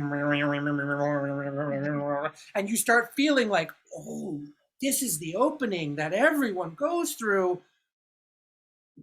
Shit. And so if we've gotten close to it and can kind of, it's almost like we can reopen it a little bit. You know, even just talking about it, I can go, oh my fucking God, geez, you know, I can start to feel it. That's how I can know that like I'm not making things up about the practice because I'm going, no, I got to feel it again. Because if I don't feel it again, nothing I'm saying matters. Because everything I'm saying has to be in direct relationship with that feeling, that contact point, that kind of dissolving feeling of like you know, you lose your words, but you start to make weird sounds and stuff, you know? And then you close it and you go, whew, okay, what am I going to do when I go to the grocery store? Am I going to forget that and put it on the shelf? Or am I going to actually try to remember that Yeah. as I go to the grocery store? Whoa. Yeah. And I have tons of stories about doing this where like, you know, I used to work with kids in a kind of playground, birthday party, indoor gymboree kind of environment for a long time. And I have stories where like, you know, you're doing the work, it's very anxiety producing because the parents are there and the kids are kind of all over the place and you're trying to get them to play a game and you're like putting on this little clown show for them, but also you don't really want to work, you're kind of tired, you know, you have all this weird competing stimuli and you're like, oh God, I'm only getting paid $10 an hour for this, but I'm like really doing a lot of work. Yep. So you're doing all this, right? Hullabaloo is happening and it all looks very materialistic. It's like the kid over there and this privilege and that person and this mom and their fucking culottes, you know, the whole thing on this birthday cake and this person over there is like, you know, everyone's showing their story with how they drink soda. Yep. And you're like, yeah, okay. So anyway, there's this whole dream that everyone is co-creating. The kids are co-creating it. I'm co-creating it. The system we're in is co-creating it. All the parents are co-creating it. And there are moments of great fun that's also just on the materialist level. There's like fun materialism, and then there's kind of nihilistic materialism. But the point being is that like I'm sitting there with all these kids for the umpteenth time. I don't know how many birthdays I've done, how many kids I've seen and played with and then never see again, which is kind of a weird, jarring situation. You can't really make relationships. You have to do these micro relationships. Anyway, but it like simulates a village for 2 hours. Right. I'm in village simulation mode, you know, it's like whatever. But Yep. I'm sitting there, I'm having all of these experiences in my life. They're bleeding into every other experience of my life. And I'm sitting there and my coworker is saying something to the kids and the kids are sitting there. And just there was this opening where I noticed how I was holding my breath and I was just noticing how anxious I was. And I just let it go. I said, you know, in a brief moment, I talked to death and I said, show me how it really is. I'm like, I don't want to feel this way right now. Just show me how it really is. And I could feel this wave of relaxation come over me, and it was almost like time started to slow down. But then the creepiest, most wonderful thing happened. All these little kids, like 5 years old or something, they started to age right before my eyes. Like they started to gain wrinkles, drool out of their mouth, have pus, like literally become old people. They were still young people, but they were also old people. And I was not on any drugs. And there was no fear. So I was sitting there watching these young people also be old people, and I could just feel that feeling of like the birth death connection and the love that's there from death to life. There's just love. It's like these fucking little kids are going to die someday. And it wasn't depressing. Right. It was actually like it was affirming to everything. Because in that moment, I realized that a lot of my anxiety was just trying to placate the narratives of all the parents who want to save their kids from dying. Right.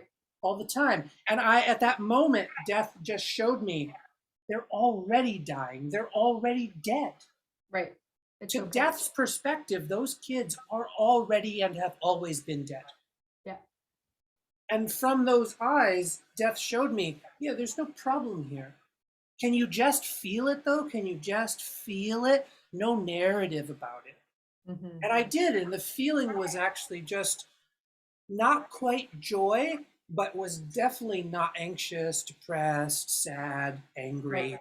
It was just kind of like a, like when you look at flowers blooming, if you look at it without value judgment, you actually just feel some kind of radiation, this kind of open radiation, and then the flower dies and you can't feel it as much. But the point being is that moment where the radiation happens, yes, it's beyond your emotional capacity to describe, actually.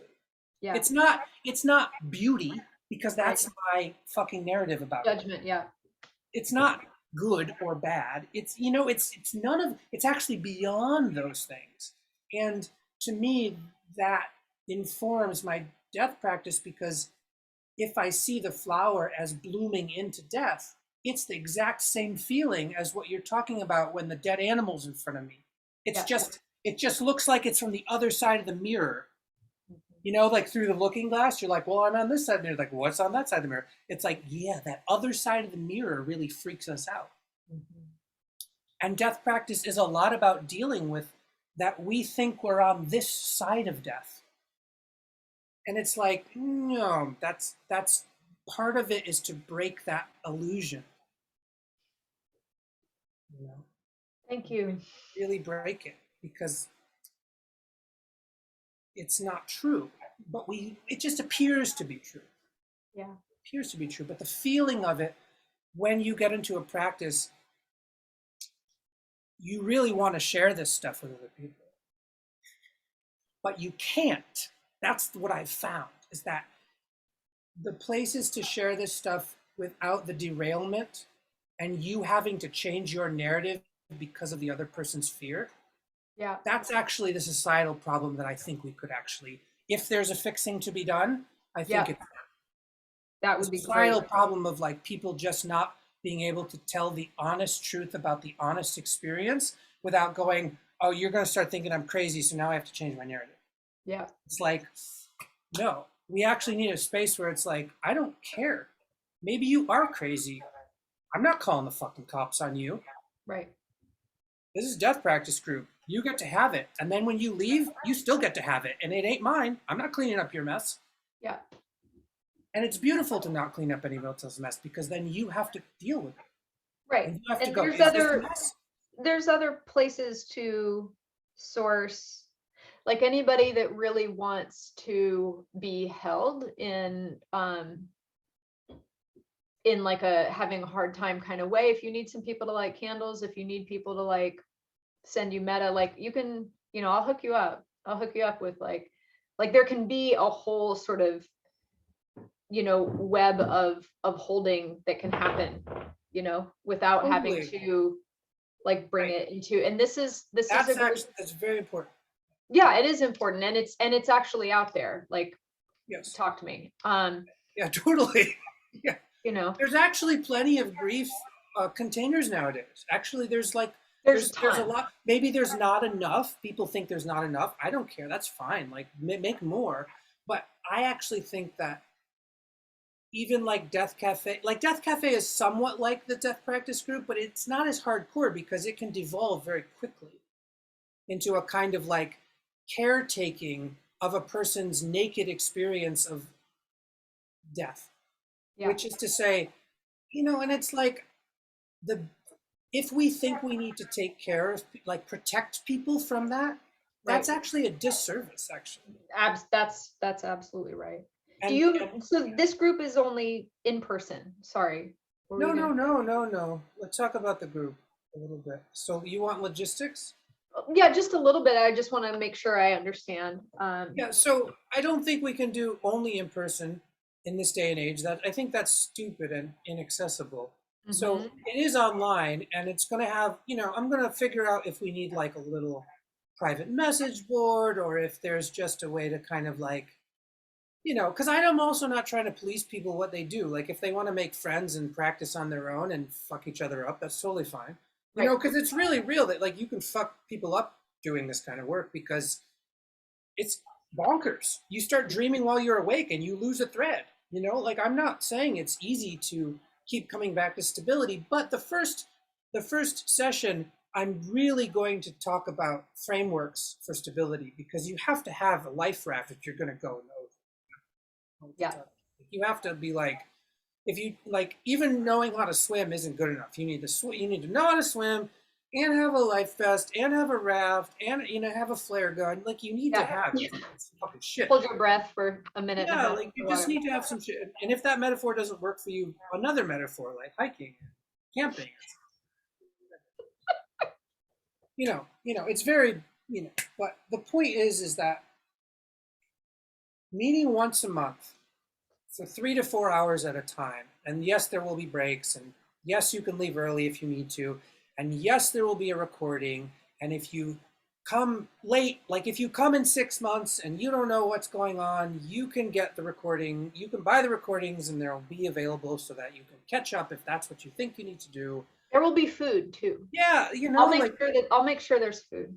Yes. So Like good food, not fucking bullshit that'll fuck you up your gut, but like, yeah. I'm just saying, anything that I go to, I make sure there's food. Right. So mostly this will be held online. Yeah. I would love to do some in-person things in the future, but when people start to get the gravity of what I'm talking about, you will understand why every outing or expression of the work has to be kind of meticulously crafted, because the chance for derailment is very high, not because the work is necessarily difficult, because our fucking culture breeds us to be fucking assholes, actually, Right. and not deal with it. So if you think that you are not an asshole, I would say that's also a gateway into the work, because like guaranteed, there's some part of the culture has warped your sense of understanding beyond belief, and so have me too. Like I'm talking from my own arrogant, reality of like getting kicked in the head 1,000 times, going, oh yeah, this worldview really doesn't give me what I need to do this work. It doesn't, but it gives you the opportunity to want to do the work, which is why it's useful. Like if you think you're crazy and like, oh, America and culture, and you're like, great, you have so many good reasons to do this work and really dedicate, because you actually know how fucking weird it can get. And you're like, I don't want to be crazy. And you're like, well, you probably are kind of crazy, so let's do the work. It's very, it kind of all feeds back into the practice. But back to logistics. Mostly online. I was thinking mostly online, through Zoom. Okay. What people can do is if they go to animistarts.art, okay, so that's the website, Animist Arts, ANIMIST ARTS, because that's funny. And then if you go to the how we play, you'll find some drop-down menus, you'll find some clickable things, they're route to each other. It's kind of well organized in a certain sense for a two-person operation. Anyway. Yes, it is. So there will be something called the Death Practice Group, or the poetic name of it is Body Altar in the Night Garden, because we will do a lot of poetry to kind of buffer the terror of this fucking practice. You need a lot of beauty to do this fucking work, or else you're gonna go crazy. Yeah. You need a lot of beauty. You need a lot of music. You need a lot of like massage. You need a lot of like love for yourself to do this kind of work. Otherwise, it will just become like a nihilistic kind of fetish, and it won't actually. It won't actually do the harm reduction thing of making you a better person in the world. Just make you a cold, hard bastard. Right. Yeah. So the point. So Body Altar in the Night Garden, aka the Death Practice Group. Currently, the first meeting is scheduled from 4 p.m. to 7 p.m. Pacific Standard Time on Wednesday, June 23rd.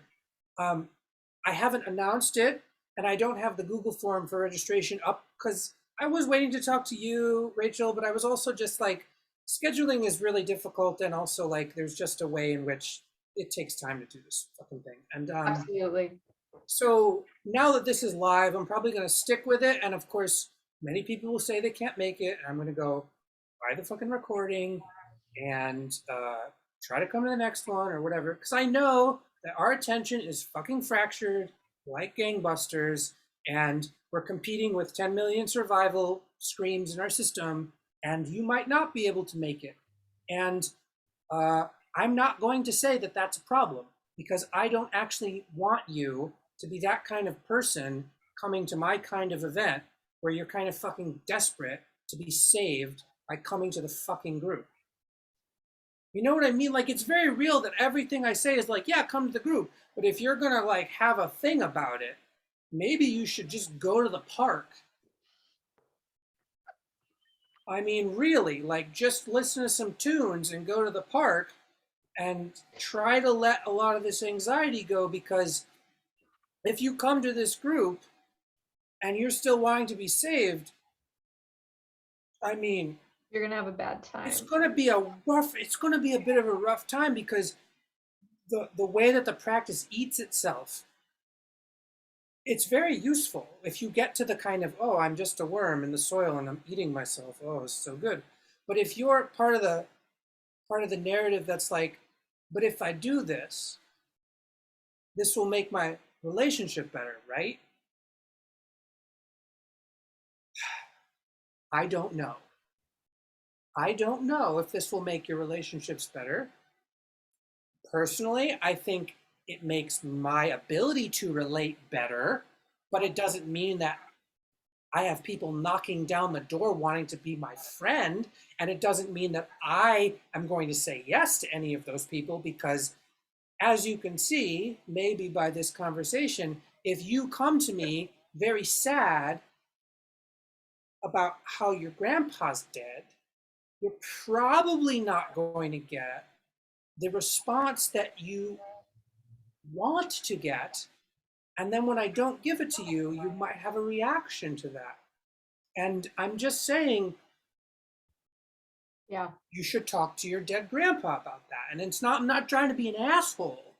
I'm just saying, by doing this work, this might sound weirdly arrogant, but there was about a period where a year and a half, by doing this work, I was crying almost nonstop. It was a real weird thing. I was like bursting into tears all the time. And I was grieving in the way that they talk about it in various grief practice containers. I was grieving. It was somewhat uncontrollable. It was beautiful and also kind of destabilizing. It was very hard to feel grounded, but it was beautiful for what it was. And by doing this work, that doesn't happen to me anymore. And some people would say that I'm dissociating from my grief because of that. And I'm telling you that's not true. I'm saying that this practice helped me go through that and discover how much more there was to be curious about and explore inside of death practice, that because the backlog of grief was now kind of dealt with. So if you come to this practice and you start being really sad, I will say, great, catalyst. Maybe you need to get through that. And I'm not saying this won't help you with that. I'm saying I won't be derailed by that. Yeah. Because I actually need people to understand that there is someplace beyond this kind of infinite fucking grief narrative that I see all over the fucking internet now. Yep. Where it's like, oh, every time I just think about the climate, I get sad. It's like, okay. Like, I mean, what am I supposed to do with that? What is anyone supposed to do with that? Like, I don't know. And I'm not trying to derail anyone's kind of process that they need to go through, but I do have very high skepticism towards how easy it is for the Western mind to create new fantasies to protect themselves from reality. And every time they uncover another level of their actual naked beingness and interdependence, a new fantasy just comes right in to like spruce up the place. And it's like, did that really need to happen?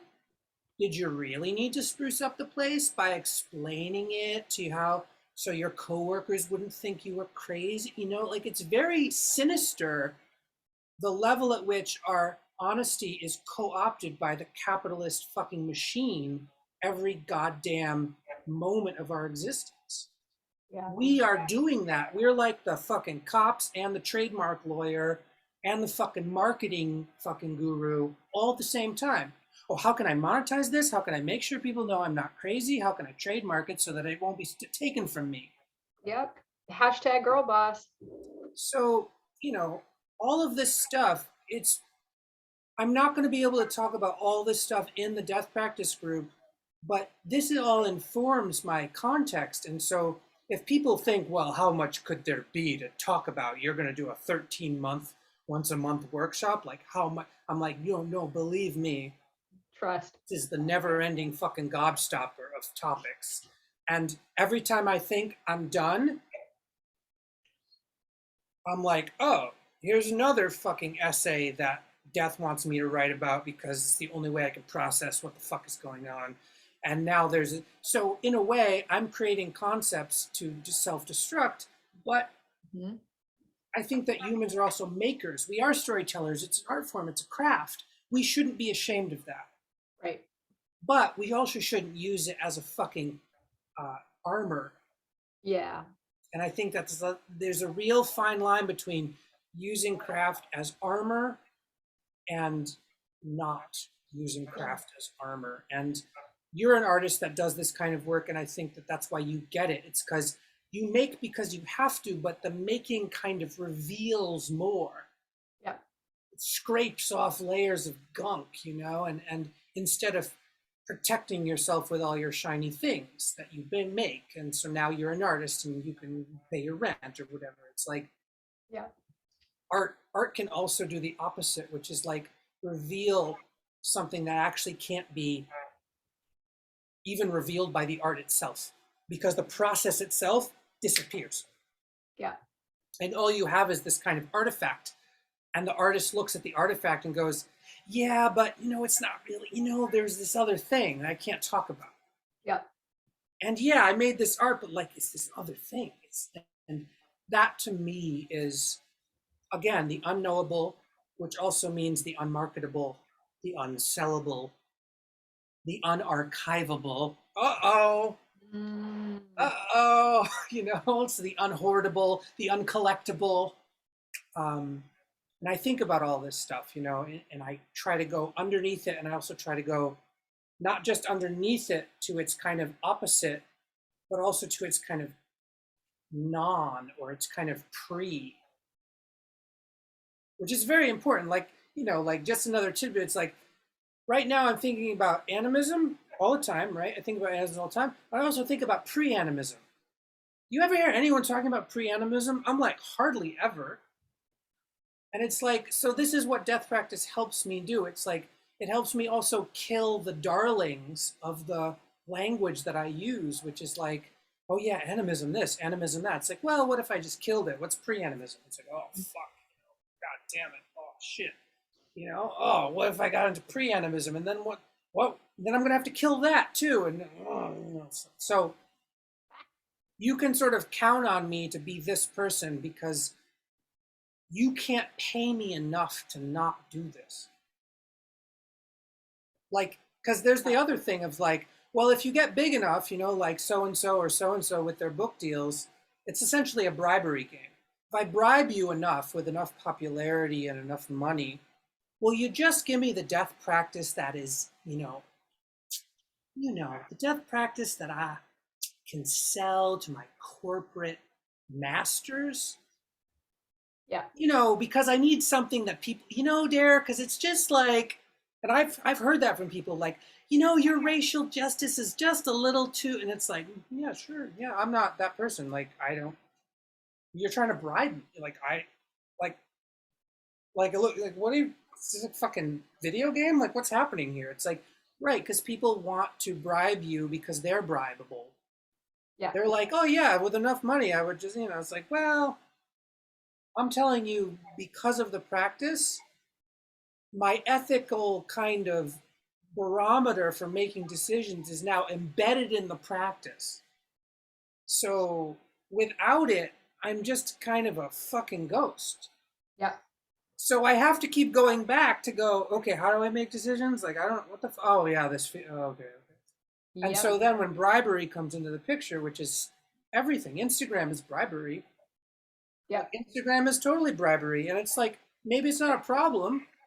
Maybe it's not a problem, but it's also bribery. Like, I'm just saying what it is. It's like, oh yeah, bribery, sure. It's fun Right. sometimes, whatever. Right. But there is a way in which this practice for me has radicalized me in such a strange way because it's also like eroding all of my hatred and rage for everything. Slowly, it's like, I can be angry at all this cult-like nonsense, but I can also just use it to go use the rage, and now I'm back in death practice. And so Yep. we'll talk about all of that too, because emotions are very useful, but not the way people talk about it. Yep. And I've never heard a lot of these teachings I've hardly heard a lot of these teachings because the West has such a kind of death grip on the narrative of emotions. It's just kind of fucking madness, so that even when I start talking about what emotions actually could be, people get angry at me. And it's like, I'm not telling you can't love your fucking kids. Like, what the fuck is going on here? It gets really strange. It gets really strange, the kind of addiction patterns that people have where if I tell someone, no, really, the real truth is that love will not save you and actually should be relieving. And everyone goes, I hate you. And I'm like, you should look at that because actually it took me 40 something years to figure that shit out. And it's like, not like you said before in this talk, it was not my first choice. I was totally on the Disney bandwagon, like, no, love will save you. Totally. If you just get the right love, right? Yep. It's like, blah, blah, blah. Right? So, you can rest assured that, like, A, I'm a sick person. B, I'm 42 years old. That gives me some kind of life experience. There's other ways you can find out about me, but I'm just talking to the ghost people now. But I just really want to do this practice, and it would please me if there was like even like 4 other people who were really like, no, I want to do it too, and it's gonna suck a bit, isn't it? And I'm like, yeah, let's fucking fun, jump on the horse. It's gonna bruise your ass a bit. It's for real. Like So, that. It's a bit like that. It's like, Isn't yeah, it? no, the horse has its own fucking mind. You think you're a master of it? No, that's not how it works. Like, you're just you kind of along for the ride. Right. Do you have any other questions or anything that you want me to touch on, or I know I talk like crazy. No, it's so great. No, I think that really was so much more than I even hoped for, Yeah, I mean, you know? yeah. But I mean, I would, I don't know. I'd probably listen to you read a McDonald's menu. Yeah, sure. As my friend Memory said. All of my tangents. I just go off on tangents. But No, It's I great. do. They're all relevant tangents. Yeah. And so people can look online, they can see more, they can see the write up I have about it. I'm sure that this recording will be part of some kind of available thing that I will make people available for. And also, you Great. know, people, because there is something about like, I want the work to be accessible, but accessibility doesn't even mean the same thing to me now, 2 years, 3 years into practicing this practice.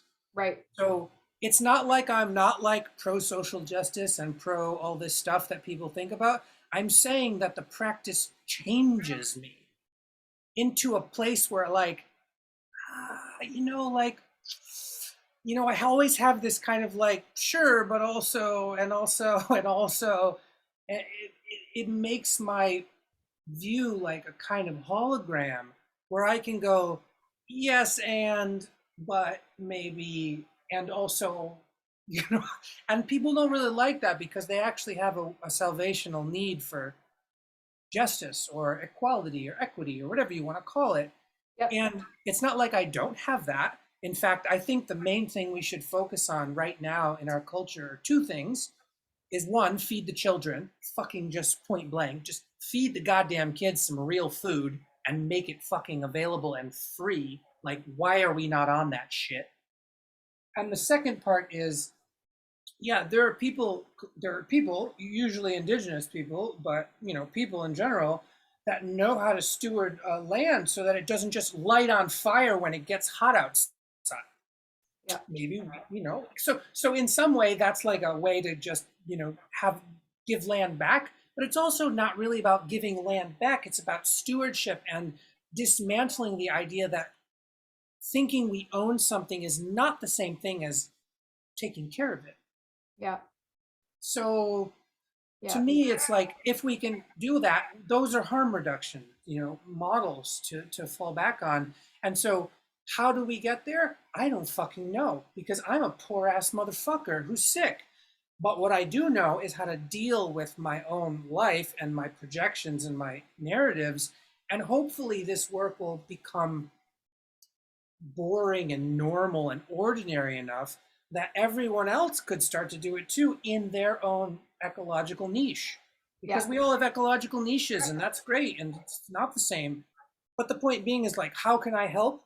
I can give everything I've learned in 42 years. I can give it all and say, I don't know, help me pay my rent so I can do more. I mean, I don't fucking know if it's worth anything, but It is.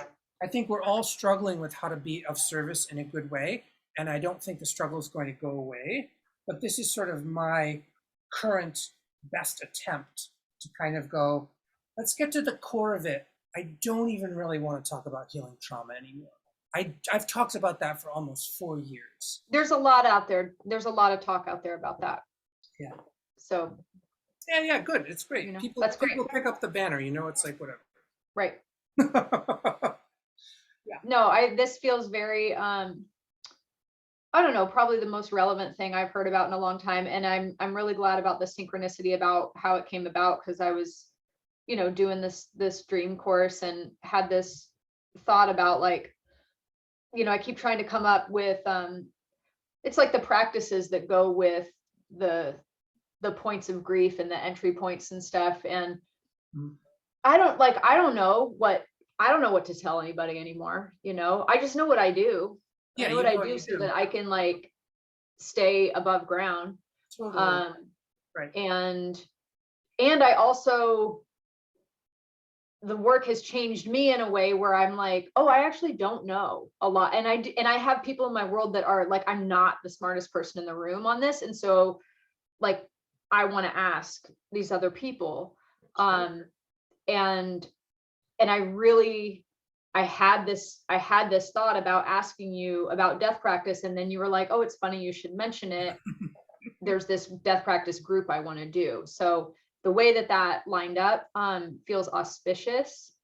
And I really would encourage people to check it out if this all, you know, rang a bell that can't get unrung. Yeah, totally. Like that's how it works, is sort of like you know, you can't unring a bell. And if you're resonating with it, then let's do it.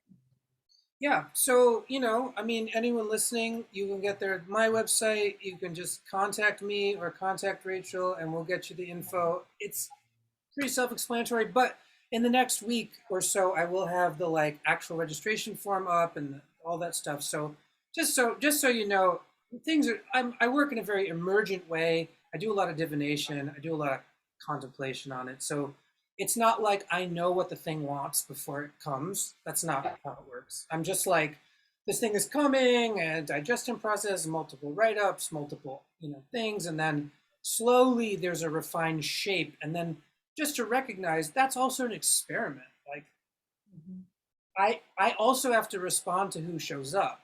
And if nobody shows up, I'll have to respond to that. It doesn't mean I'll stop it. It just means that like I'm not trying to pretend that I can control things. I'm just like shaping this tiny little piece of grass over here. Like, okay, I'll plant this seed in it and see what happens. And if we all do that, then they all link up. But I mean, I'm not trying to be what I see so many other people that I would consider colleagues being, is like these kind of like, telling people what they want to hear, or what they don't want to hear in the way that they want to hear it, because they're actually all really afraid that the attention will dry up and turn on them. Right. And I'm like, no, fucking turn on me. See what it does to my death practice. You can try. I mean, you think people don't try to curse me or cancel me? I'm like, yeah, feed the beast, baby. I'm like, I'm doing the thing. I'm not doing the thing that they think I'm doing. I'm actually doing this thing called death practice. So it eats everything. And it's like, wouldn't you also like to be in a practice that eats everything, including all the things you don't like? Yep. And all the things that you do like? Oh no. It's like, yeah, it's great. Yeah, and I don't get an empire at the end. Yeah, you don't get an empire. Ooh, that's hard because I want to buy a house on stolen land. You know what I'm saying, girl? I want an eco village. Rachel, where's my eco village? I don't want a village with any of these fucking people. I mean, it's both wonderful for people whose fate that is, and it's also like a weird, like, what? So having a village, you get to escape something about this? I don't relate. I don't relate. I'm going down with the ship, Yeah, the ship is going down. Like, let's be with that. I'm like, I don't know. I feel like I could cram in a few more people into this house, and where this little space, like, I'm like, I don't know. I got no other dream. I also just don't think that we need to constantly go into this dystopian melodrama that the West is so hell-bent on creating for itself. It's like, seriously, there could be a kind of like soft apocalypse. It could just be like kind of maudlin and, oh, I know, like we're all just getting relocated into the Amazon climate refugee relocation program. Yeah, like, and like a bunch, like we're kind of in the echelon of like world humans that could very well survive and thrive, through whatever technocratic like solutions happen. Like there's no who fucking knows. And the point is that whoever survives, whether it's me and my privilege, you and your privilege, or Elon and his fucking privilege, whoever survives will have to still deal with this thing that I'm talking about, which is like, yeah, all those people that just died. And which is why it's so funny, like the pandemic killed, all these people are dying, and like so little narrative is like looking at the opportunity of like, how do we actually fucking deal with like all these, like, no, it's just like this kind of like insult to my individuality or something. It's deeply insulting to my, it's like deeply insulting to my like vacation plans or something. It's like, yeah, instead of the grand opportunity that it actually is to feel something, right, and go, and not just feel it on the surface level, but actually open up into it and let it change you, right, for the better or for the different. It's like we have a real hard time in the West kind of allowing ourselves to be kind of changed by life, or changed by the world, or changed by death, or changed by the unknowable. We have a real hard time. And no, it's connection is terror. Yeah, connection is terror. And so it's like, or weakness. Yeah, weakness. And it's like part of this work comes from me looking at all of that in myself and going, okay, so what's at the base of everything that I'm afraid of? Yeah. And it's like it gets to death, but I also can tell you, like, spoiler alert, it's like a never ending fucking house of mirrors, because it's like the things I thought about then, they're still part of it, but then there's more. There's more to what you think death is than just like the surface terror of losing something. Yeah. But that is the doorway. So like why not just use it, like use it. It's practical. It's very practical. Yeah. But I think the methods by which you would use it are very important, and those methods have to be backed up by a view that doesn't just reiterate your individualist manifest destiny free will narrative. So again, it's like, oh right, view and method, blah blah blah. So if you like what I'm talking about, you'll have a great time. If you hate what I'm talking about, death will find you some other way. So like blessings on that, like super cool, right? Fine. Super fine. Super fine. Thanks, Dare. You're welcome. That's good. I'm gonna stop, but then we can give a proper goodbye. Thanks, Yeah, everybody. okay, thanks everyone.